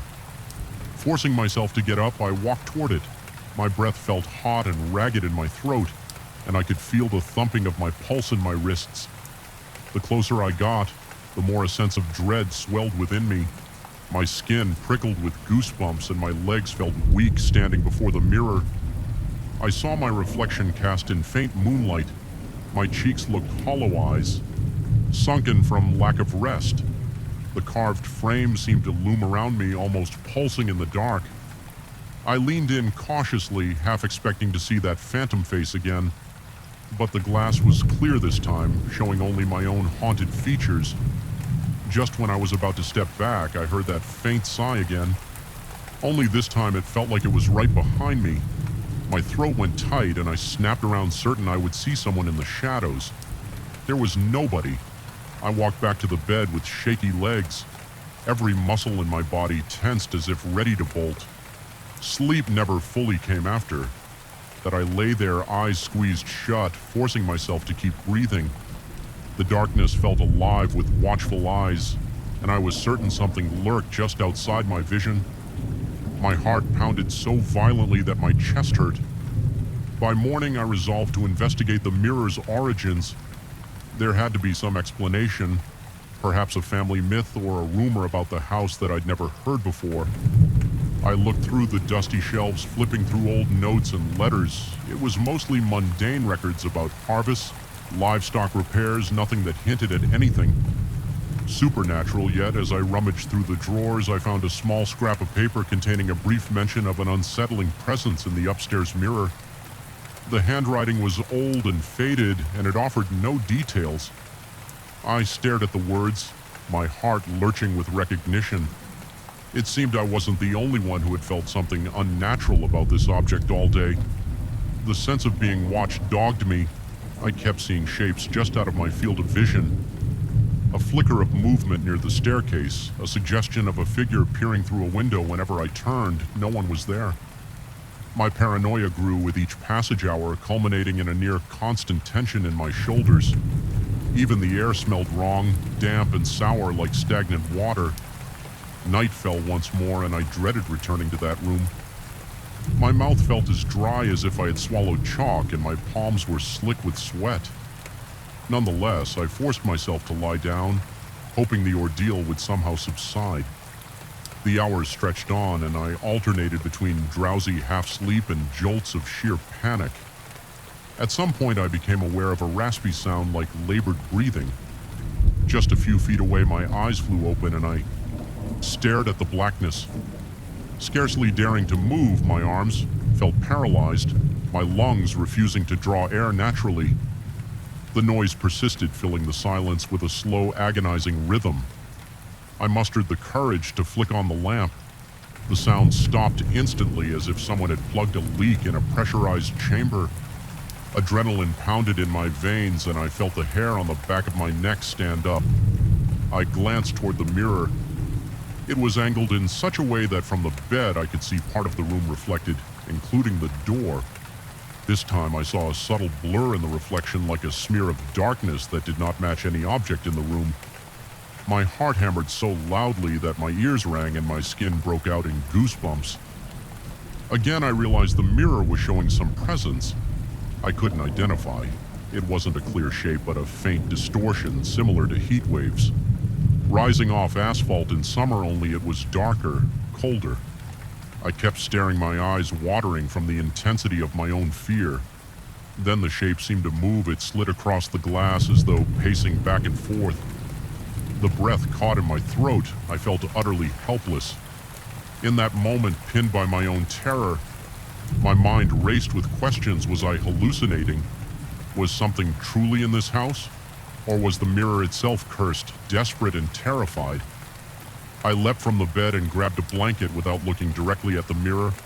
I hurled the blanket over it, covering that polished surface. My heart was pounding so forcefully it hurt, and I took several gulping breaths just to keep from fainting. The sense of dread in the room was overwhelming, but at least I could no longer see that shifting darkness in the reflection. I spent the remainder of the night huddled in a corner of the bed covers pulled up around me. My mind cycled through every possible explanation: sleep deprivation, stress, a failing mental state. But a deeper part of me was convinced that something truly horrifying had latched onto that mirror, or had always been there, lurking behind the veneer of its aged wood and cloudy glass. Morning could not come soon enough. The moment dawn light infiltrated the thin curtains, I packed my things in a flurry, my hands shaking so badly I nearly dropped my belongings. The entire house felt alive with tension, as though it was watching me scramble. My heart wouldn't settle, pounding furiously while I stuffed clothes into my bag. I wanted nothing more than to leave that place, to put as much distance between me and that mirror as humanly possible. I left the blanket draped over the mirror. I couldn't bring myself to look at it one last time. The thought of seeing that presence, or worse, seeing an actual face, made my chest tighten as I closed the bedroom door behind me. I felt a subtle pressure in the air, almost like a hand pressed against my back, ushering me out. My fear spiked again, but I forced myself to stay composed, reminding myself that if I panicked too much, I might never escape once. Outside, I could breathe a little more freely, though I noticed the sky was a dull gray. Oppressive clouds looming overhead. I got into my car, started the engine, and didn't look back. My pulse thundered as I drove away, half expecting to glance in the rearview mirror and spot something sitting in the back seat. That entire drive felt surreal. My mind still struggling to reconcile the events of the past days with any kind of rational explanation. Even now, as I reflect on the experience, my pulse quickens. I can't quite convince myself it was all in my head when I think about that mirror and the face I almost saw. I feel a cold sweat break out on my skin sometimes in the dead of night. I jolt awake, convinced I hear that faint sigh drifting across the room, or see a haze forming on a reflective surface.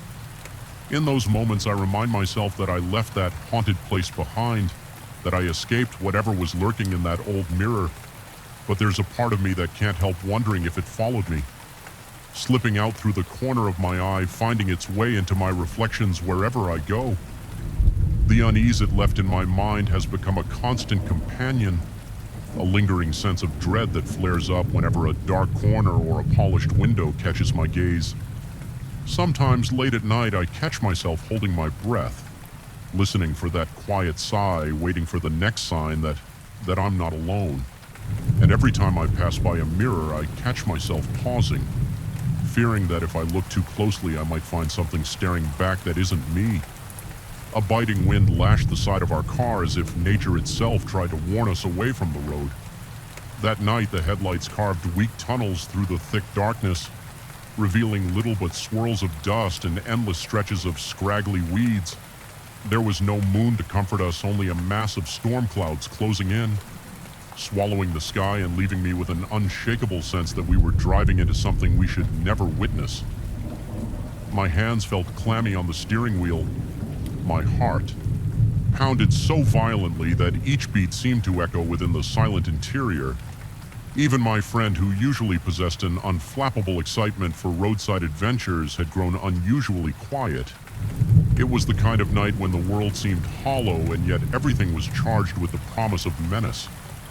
I recall that we had set out earlier that day with bright intentions.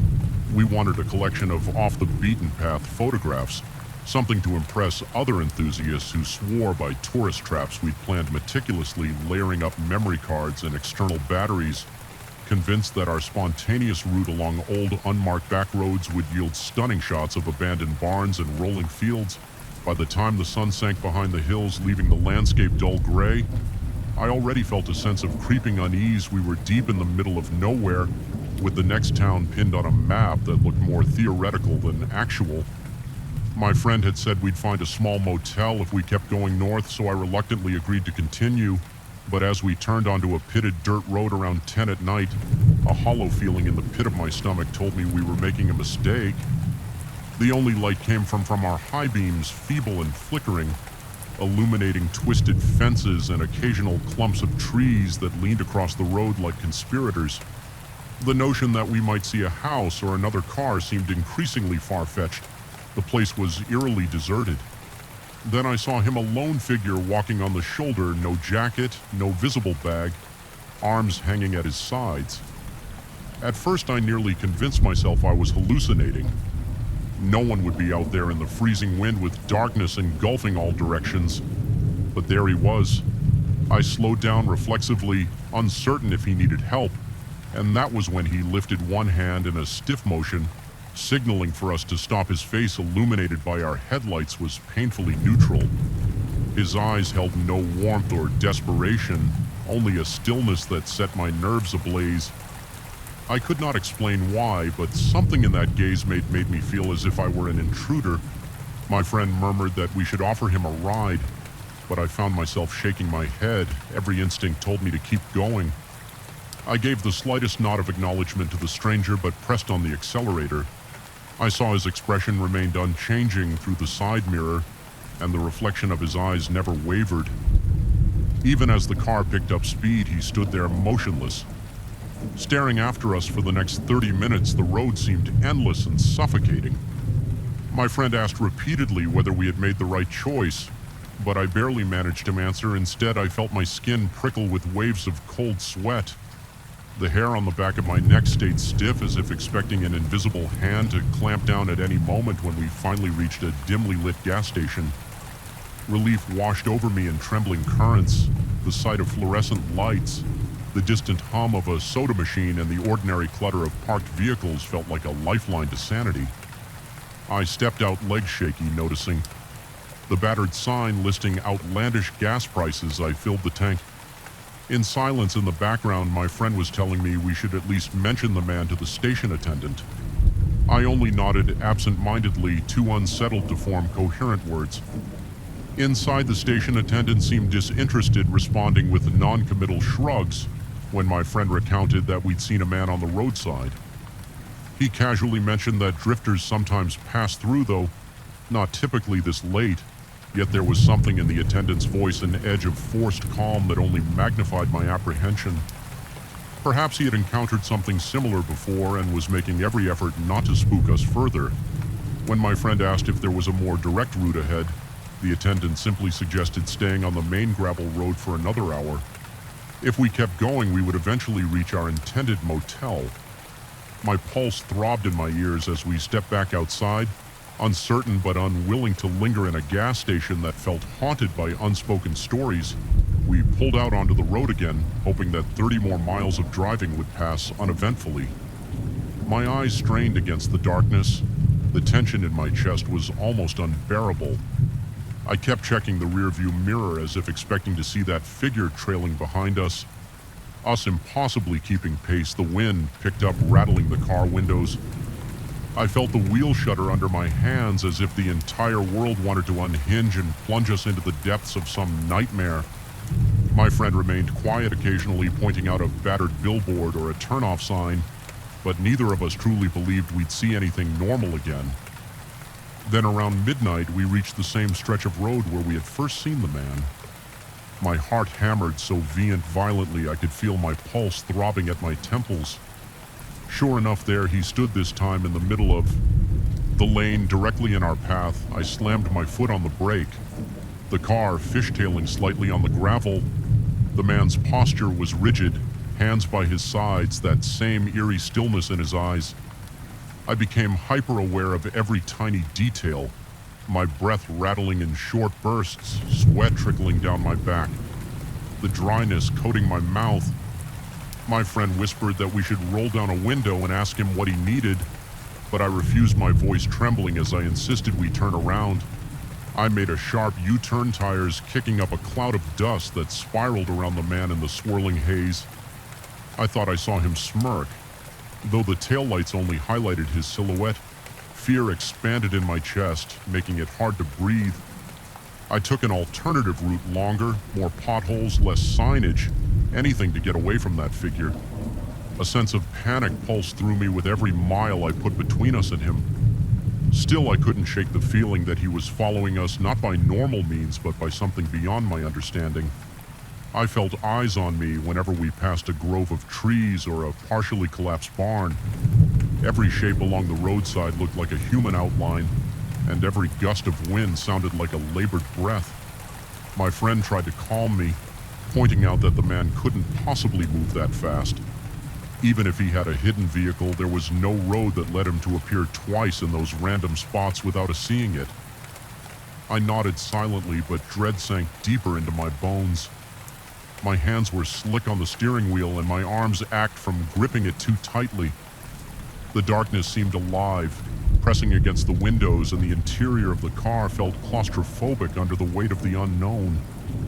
When we finally re-emerged onto a more open stretch of road, I risked a glance into the rearview mirror. The reflection revealed nothing but darkness, and yet I felt certain that if I stared long enough, I would see him there. Stepping out of the blackness, we drove for hours, never finding the motel we had been promised. Instead, we passed boarded-up houses with broken windows and sagging roofs, their decaying structures looming out of the darkness like silent sentinels. There were no lights in any windows, no signs of life, only the relentless hush of the wind. Every so often I swore I heard a low thud under the car, like a muffled footstep on the trunk, but each time I pulled over to check, there was nothing. The engine purred, the road stretched ahead, and the emptiness around us felt like it would swallow us at any moment. A creeping paranoia began to gnaw at my mind. I questioned whether I had really seen the man twice, or if the night was playing tricks on my exhausted senses. My friend tried to reassure me, suggesting that maybe we had simply passed two different hitchhikers who wore similarly dark clothes, but I knew it was the same man with the same blank expression and unnaturally intense stare. I couldn't articulate how I knew, but it seemed as though his image had branded itself onto my subconscious so that I would recognize him no matter how quickly we drove by. Each time I recalled his vacant face, my heart began pounding new, and a wave of goosebumps spread over my arms. We eventually decided to pull over at a clearing next to a small cluster of trees, purely because my body trembled with exhaustion. Sleep seemed impossible, but resting for a moment felt necessary. I turned off the engine, and the silence that fell was like a vacuum. I could hear my pulse in my ears and the faint sound of my friend's uneasy breathing. The night's cold wrapped around us like an unwelcome embrace. I shut my eyes for a moment, only to sense movement in the corner of my vision. I snapped them open, scanning the tree line. My breath caught in my throat when I noticed a faint shape between the trunks, tall and motionless. I couldn't make out a face, but I felt certain it was him watching. We quickly got back on the road, no longer interested in rest, and tried in vain to lose ourselves in the labyrinth of backcountry lanes. Soon the road's condition worsened, forcing me to drive slowly around massive potholes and jagged rocks. Each jolt of the car sent a fresh spike of adrenaline coursing through me.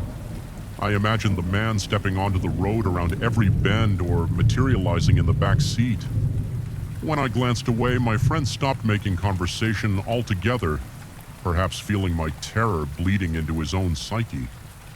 The atmosphere grew stifling. Each passing hour felt more surreal, as if we had entered some half-forgotten realm where time and distance no longer followed any logical rules.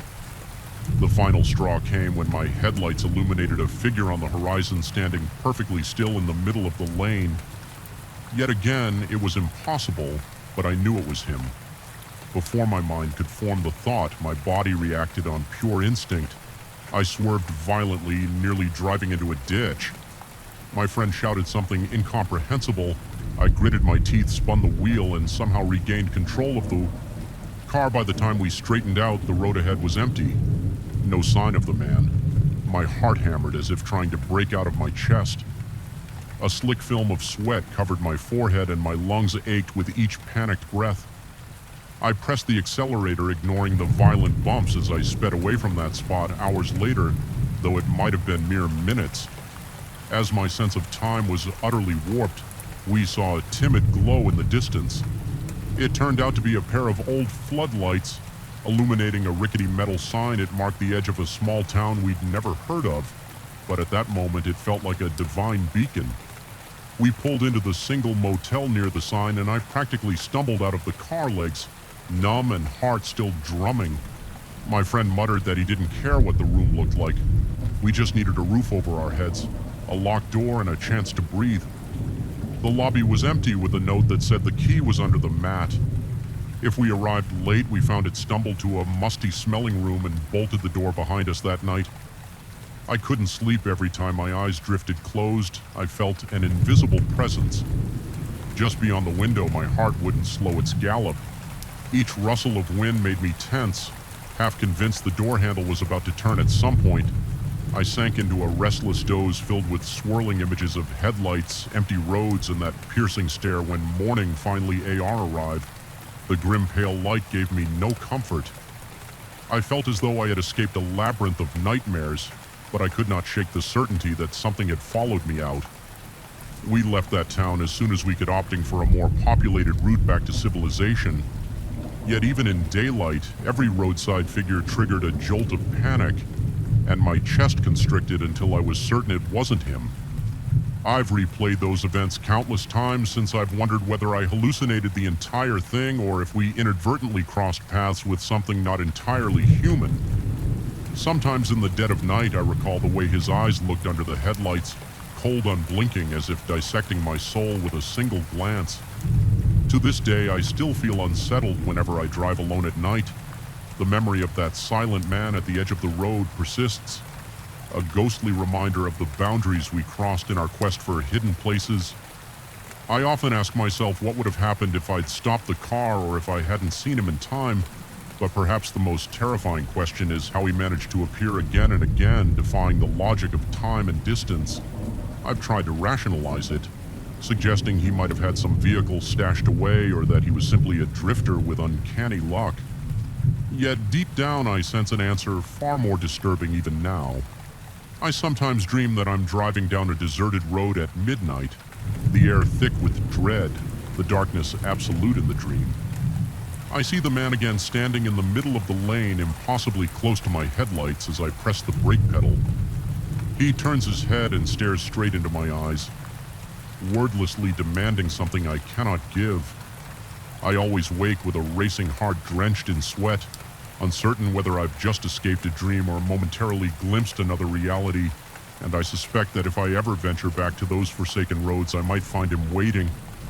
Eternal, silent, and inescapable, the thought still sends a cold shiver through my entire body, a reminder that not all roads lead to places we're meant to go. Sometimes the darkest paths are better left unexplored. From the moment I turned off the main highway onto that lonely dirt road, I sensed something was wrong.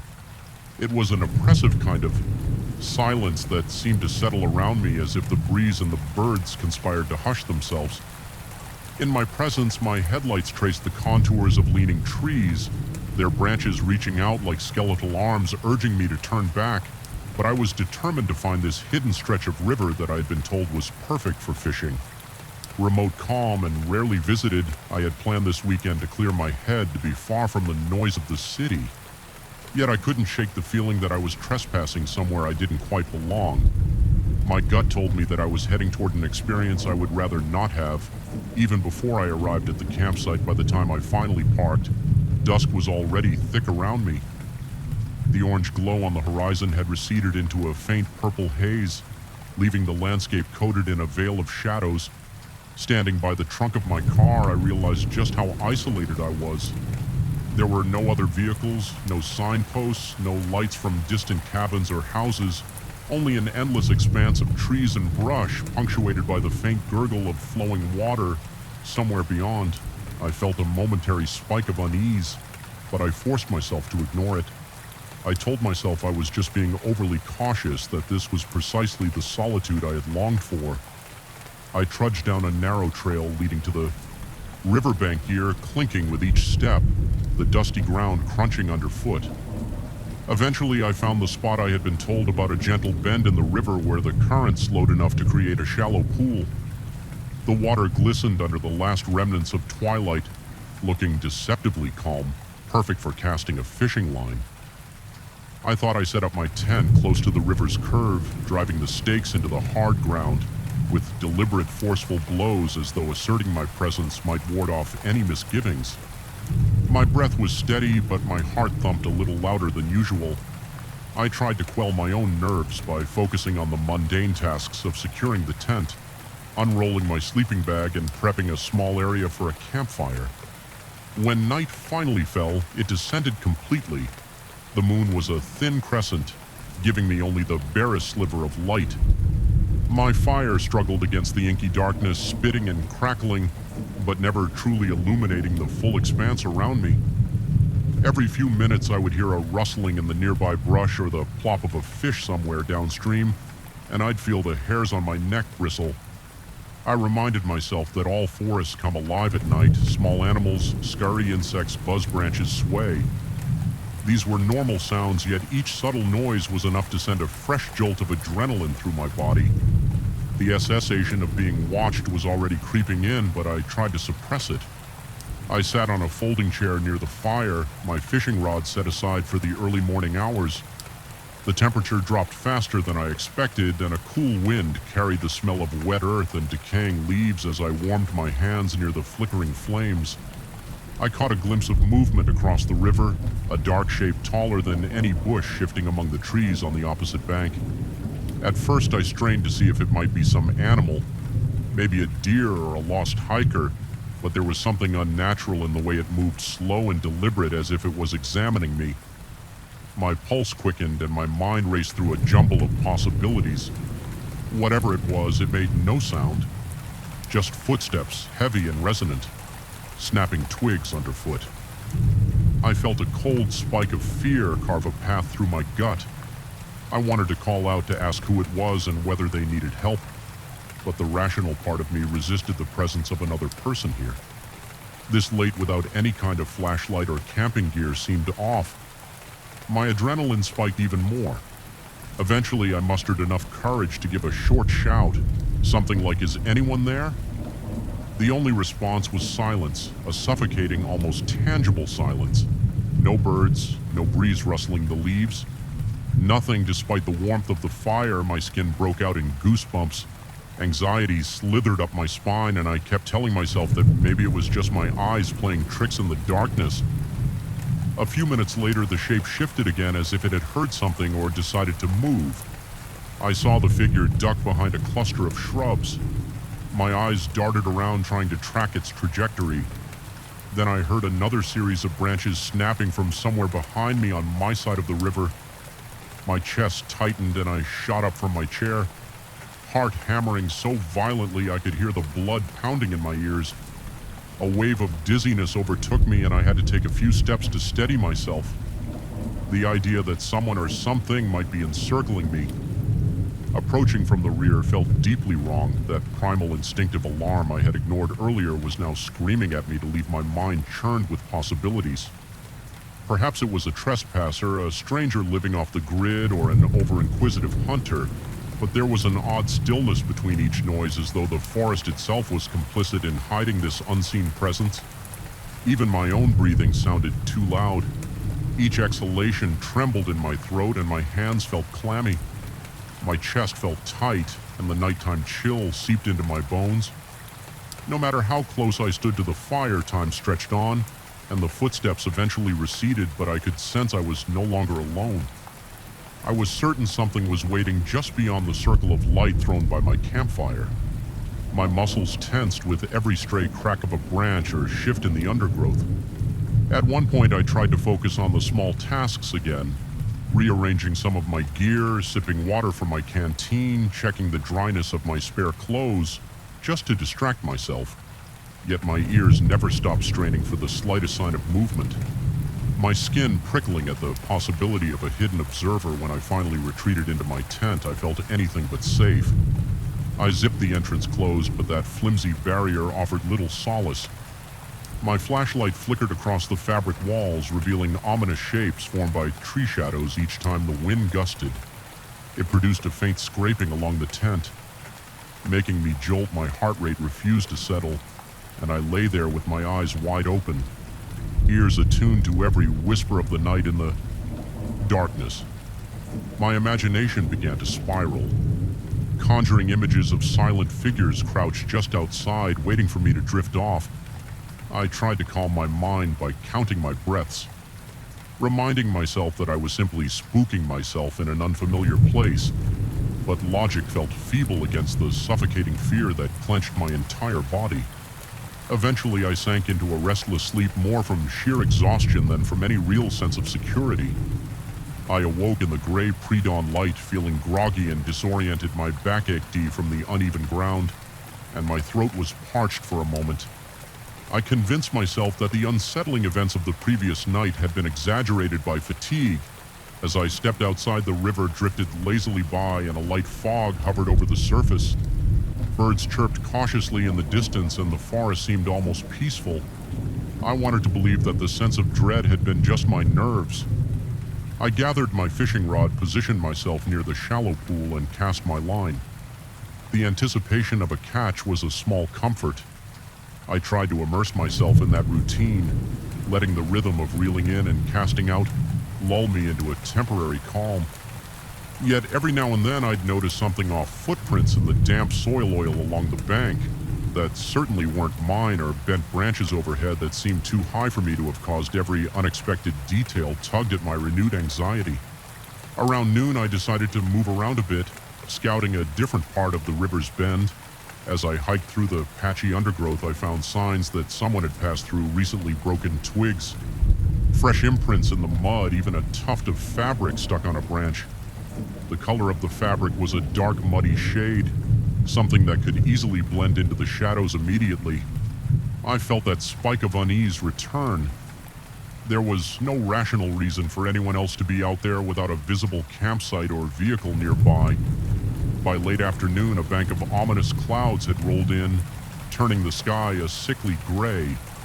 Thunder growled in the distance. The forest grew dim, shadows stretching across the ground like long fingers. My plan was to stay another night and continue fishing the next morning, but that creeping sense of being stalked had grown too powerful to dismiss. My every instinct told me to leave before nightfall trapped me again. The problem was that curiosity and stubbornness fought to keep me from running off.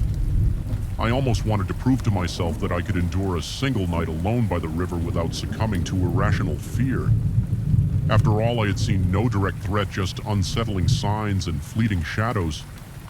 That second night, I tried to set up a larger fire, gathering extra wood in hopes it would burn longer and brighter. A gusty wind made the flames dance unpredictably, casting wild shapes across the trees. The shadows twisted and elongated in ways that looked almost animate. My pulse quickened each time a flicker of light suggested a silhouette lurking at the edge of the woods. Occasionally I heard something, a footstep, a broken branch, or maybe just the wind, but it always seemed too measured, too intentional to be random. Forest noise, it was like the presence I'd felt the night before was still there, watching me, assessing me. The night dragged on my stomach, churned with each minute that passed. My breathing felt labored, as if the air were heavier than usual, pressing down on my chest. At one point, I stood brandishing the largest stick I could find, feeling foolish but too scared to be embarrassed. I even tried to speak aloud, loud in a halting, quivering tone, insisting that whoever was out there show themselves or leave me alone. My voice sounded small and desperate, swallowed up by the surrounding darkness in the moments. After my outburst, the forest seemed to hold its breath. My heart pounded so loudly I was sure it could be heard for miles.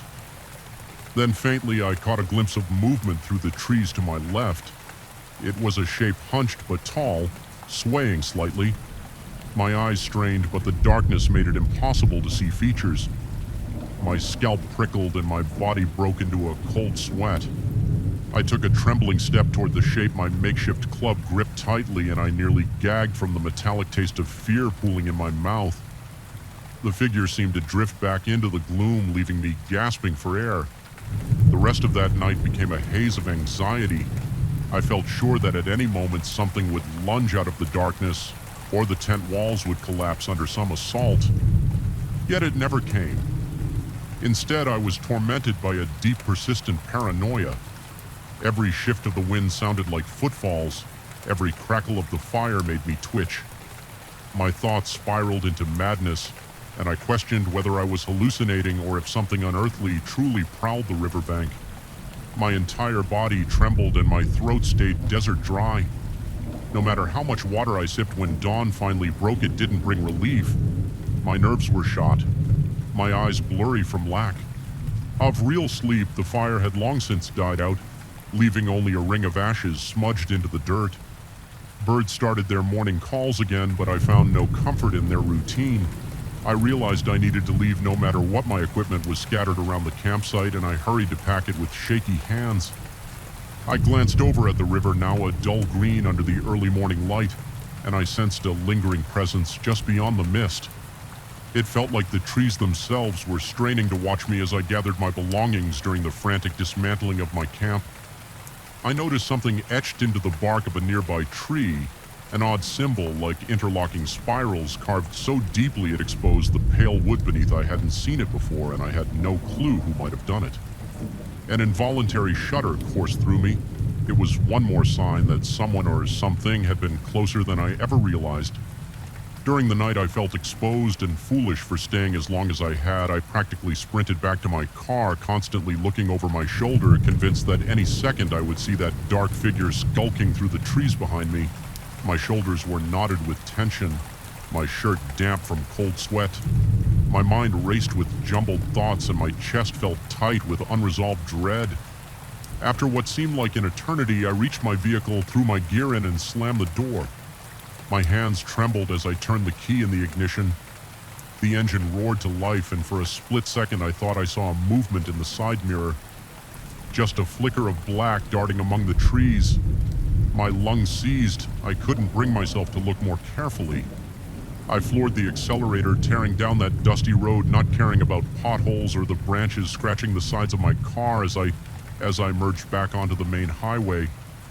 The weight in my chest eased just enough for me to breathe more freely, yet I still felt contaminated by the place I had just left, as though I brought back a piece of its darkness with me.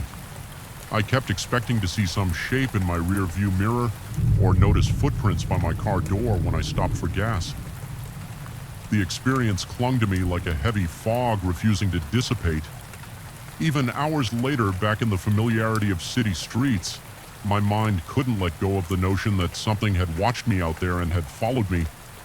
At least to the edge of the forest, I couldn't rationalize what I had seen or thought I had seen. My imagination might have filled in the gaps of a completely normal set of circumstances, or perhaps something truly strange resides in that isolated bend of the river, something that defies common explanation.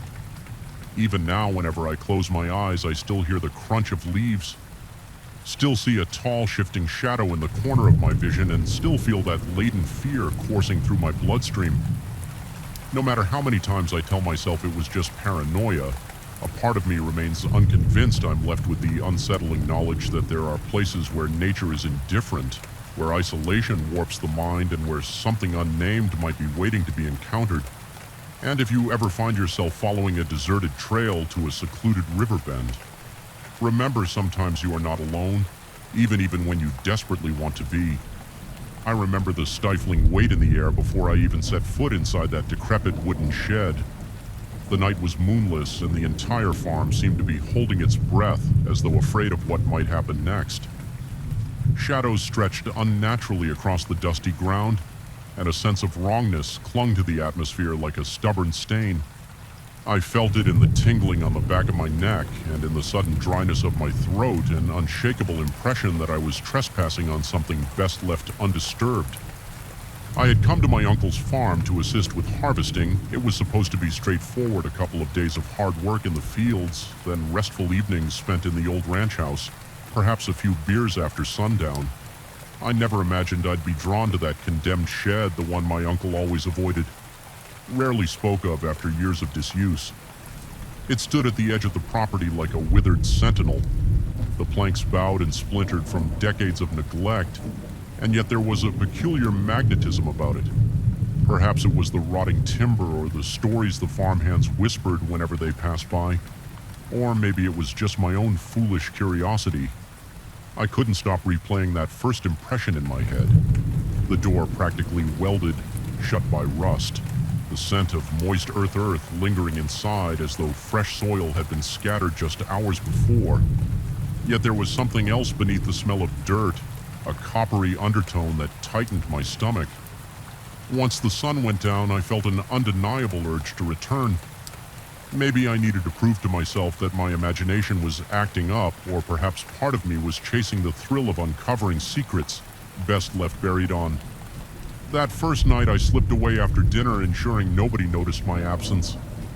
My heart hammered in my chest before I even reached the shed's entrance. I could hear my own breathing, quick and shallow, as if my body was unconsciously bracing for confrontation. The door protested with a long, shrill screech.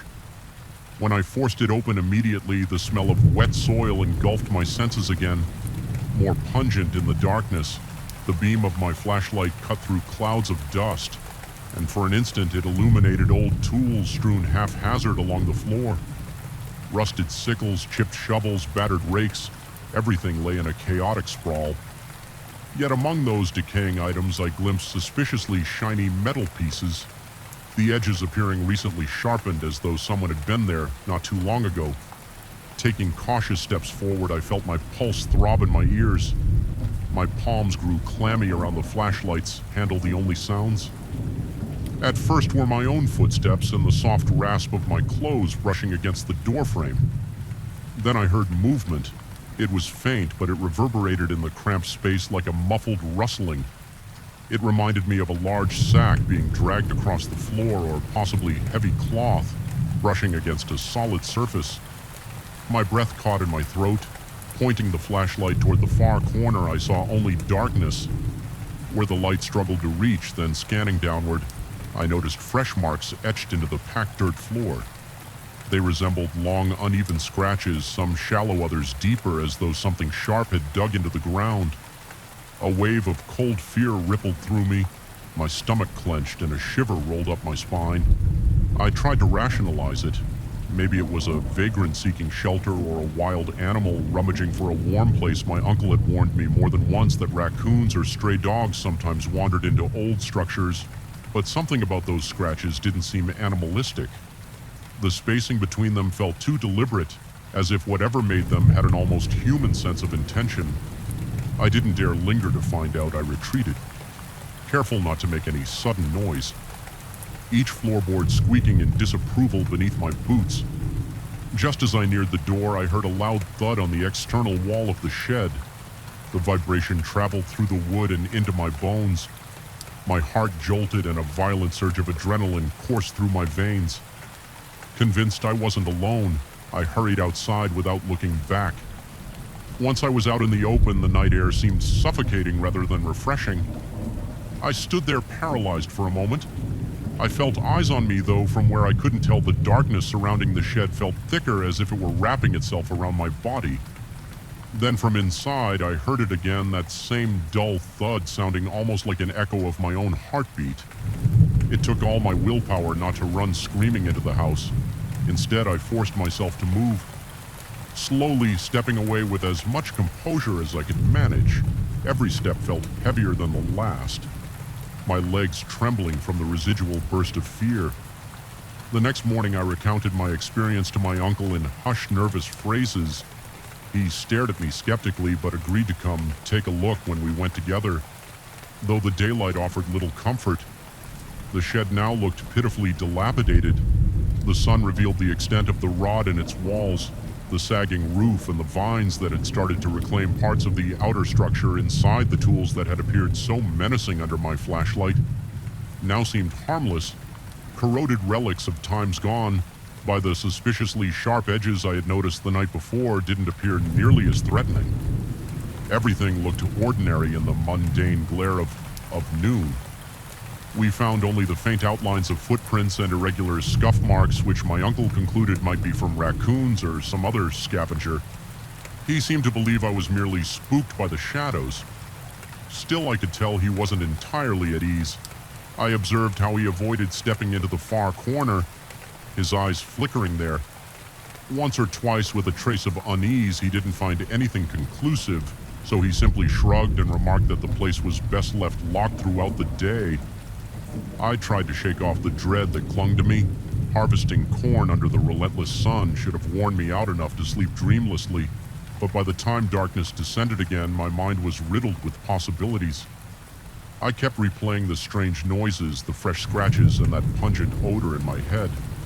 That night I felt drawn back as though I were a moth circling a distant flame.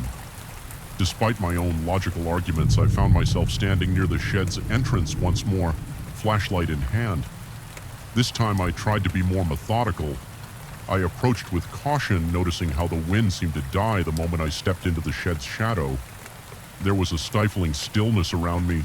Even the crickets sounded muted, as though they recognized this boundary and dared not invade it. My heart pounded so forcefully that my chest felt tight.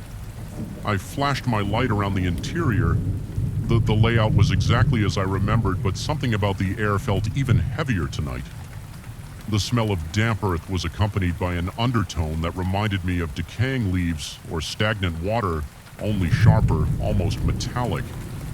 I knelt beside one of the fresher-looking scratches on the floor and ran my fingers across the grooves. Small particles of soil clung to my skin, and the indentations felt too clean, too precise. Then a peculiar sensation overcame me, like static electricity prickling along my arms. My flashlight began to flicker, plunging the corners of the shed into an even deeper blackness. Whenever the beam wavered in those intermittent flashes of dark, it felt like the corners expanded, swallowing more space than the walls actually allowed. Fighting the urge to panic, I wrapped the flashlight against my palm, praying it wouldn't give out entirely. For a few moments it stabilized, revealing something that turned my blood cold along the far beam. Faint scratch marks much higher off the ground ran parallel to those on the floor. These were vertical, as if something had stood on its hind legs or reached upward, clawing at the wood with intense desperation or fury. The realization that whatever made the floor scratches might also have made these marks, while upright, triggered a violent wave of nausea in me. Suddenly I felt profoundly vulnerable. My throat tightened and my breath grew ragged anxiously. I swung the flashlight around to check if I was alone. That corner where I'd heard movement the night before remained dark, the air there seeming thicker, more oppressive. Each breath I took felt shallower, my lungs constricting as though rejecting the heavy odor. The boards beneath my feet groaned with every shift of my weight, adding an eerie soundtrack to my growing dread. Compelled by an impulse I couldn't fully explain, I forced myself to inch closer to that malignant corner. With every step, a subtle pressure formed at my temples like the onset of a headache. My ears began to ring and my heartbeat thundered, echoing in that ringing until I couldn't distinguish external noise from the pounding in my skull. When I finally angled the flashlight to the darkest spot, my eyes struggled to focus. I saw sacks of something stacked behind an old wooden crate. At first I thought they were simply grain bags that had been left there ages ago. Then I noticed that at least one looked recently used. The burlap, not nearly as torn or discolored as I would expect it was, as if someone had been rummaging through supplies in secret. But for what purpose I couldn't guess. Hovering there, Gripping the flashlight so tightly my knuckles ached, I began to feel a presence close behind me. It was nothing I could see or hear yet. My instincts flared. The temperature felt as though it had plummeted by several degrees, and goosebumps erupted along my arms. The primal urge to turn around to confront whatever might be looming over me wed with a paralyzing terror that insisted I keep my gaze forward. My muscles twitched with tension. Slowly I turned, shining the light in a wide arc across the shed. All I found was stillness, but the sensation of being watched did not subside. In that deafening silence, I became aware of an odd scraping noise. It was faint yet persistent, like claws or nails being dragged along the interior of the shed's outer walls. The direction seemed to change, first one side then another. It circled me, raising every hair on my neck. My mouth went dry, my tongue turning thick and useless. A queasy feeling settled in the pit of my stomach. My rational mind insisted there had to be a logical explanation. Possibly rats or wind-catching stray branches or an echo of the barn's old wooden frame. Contracting, but something about the pattern of those scratchy sounds was too purposeful, too relentless. A memory of overhearing the farmhands suddenly flashed through my mind. They had been talking about hearing inexplicable noises from the shed at night. Their hushed tones and fearful expressions came back to me. One of them mentioned that whenever he approached, everything went silent, as though the place itself was holding its breath. Another claimed to have caught sight of a silhouette moving behind the walls, but when he investigated, he discovered only cobwebs and dusty crates. I had dismissed it as gossip. Now I realized that something inhumanly aware might have taken residence. Within these walls, a wave of panic surged through me, and I knew I had to leave my chest constricted with each breath. The flashlight wobbling in my trembling grip as I backed away.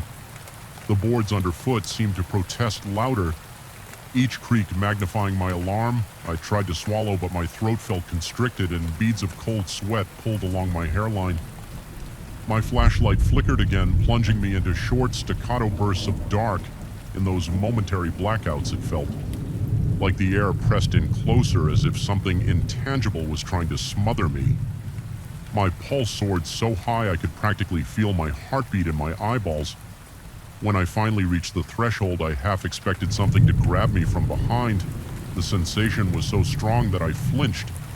Involuntarily, I scrambled out into the open air, gulping it in desperately, as though I had just broken the surface after being submerged underwater. My lungs burned, and I stumbled a few paces away before turning to watch the shed from a safer distance under the moonlight. Now peeking through a thin layer of cloud, the structure looked as if it were pulsating the rotten board, shifting in and out of shadow. Then, unmistakably, I heard another thud from within, resonating like a heartbeat inside the old timbers. It was almost a response to my escape, a reminder that it was still there. Aware I didn't sleep that night, my mind replayed every second of what I just experienced. Each time I closed my eyes, I saw the scratches, felt the suffocating cold at my back, heard the relentless scraping along the walls. It took all my willpower not to sprint to my uncle's room and wake him with my confessions instead. I lay in the darkness, heart hammering, staring at the ceiling until pale dawn light crept through the window. The following day, I gathered every ounce of courage and confided in my uncle, once more describing the new things I had seen. He looked at me intently, a grave expression crossing his weathered features in a voice that remained calm yet carried a hint of concern. He suggested, Ed, I was pushing myself too hard and maybe seeing patterns and shadows. Still, I detected something unspoken behind his eyes, as if he knew the place carried secrets but preferred to keep them buried. He advised I stay away from the shed, promising to board it up properly.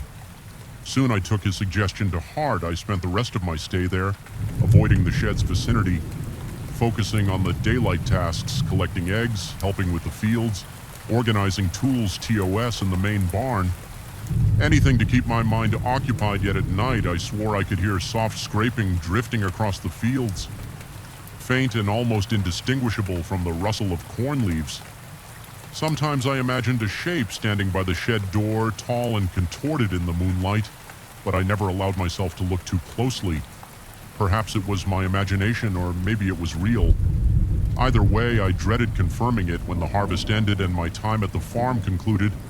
I packed my bags with trembling hands. My uncle was grateful for my help, but he couldn't hide the relief in his eyes as I drove away.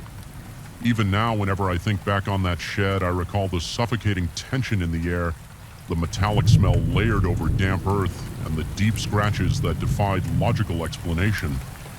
I still feel that spectral gaze following me, a lingering sense that something observed my every move. I escaped without tangible injuries or final answers, but the farm no longer holds the peaceful memories it once did.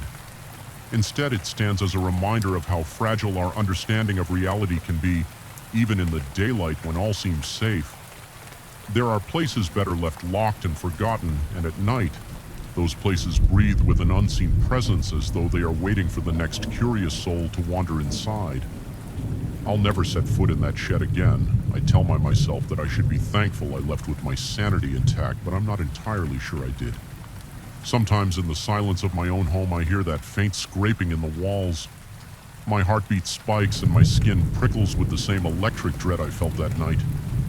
Then I remind myself that it's just the house settling or the pipes groaning. But each time deep down, there's a small part of me that knows better. Some doors once opened are never truly CL closed.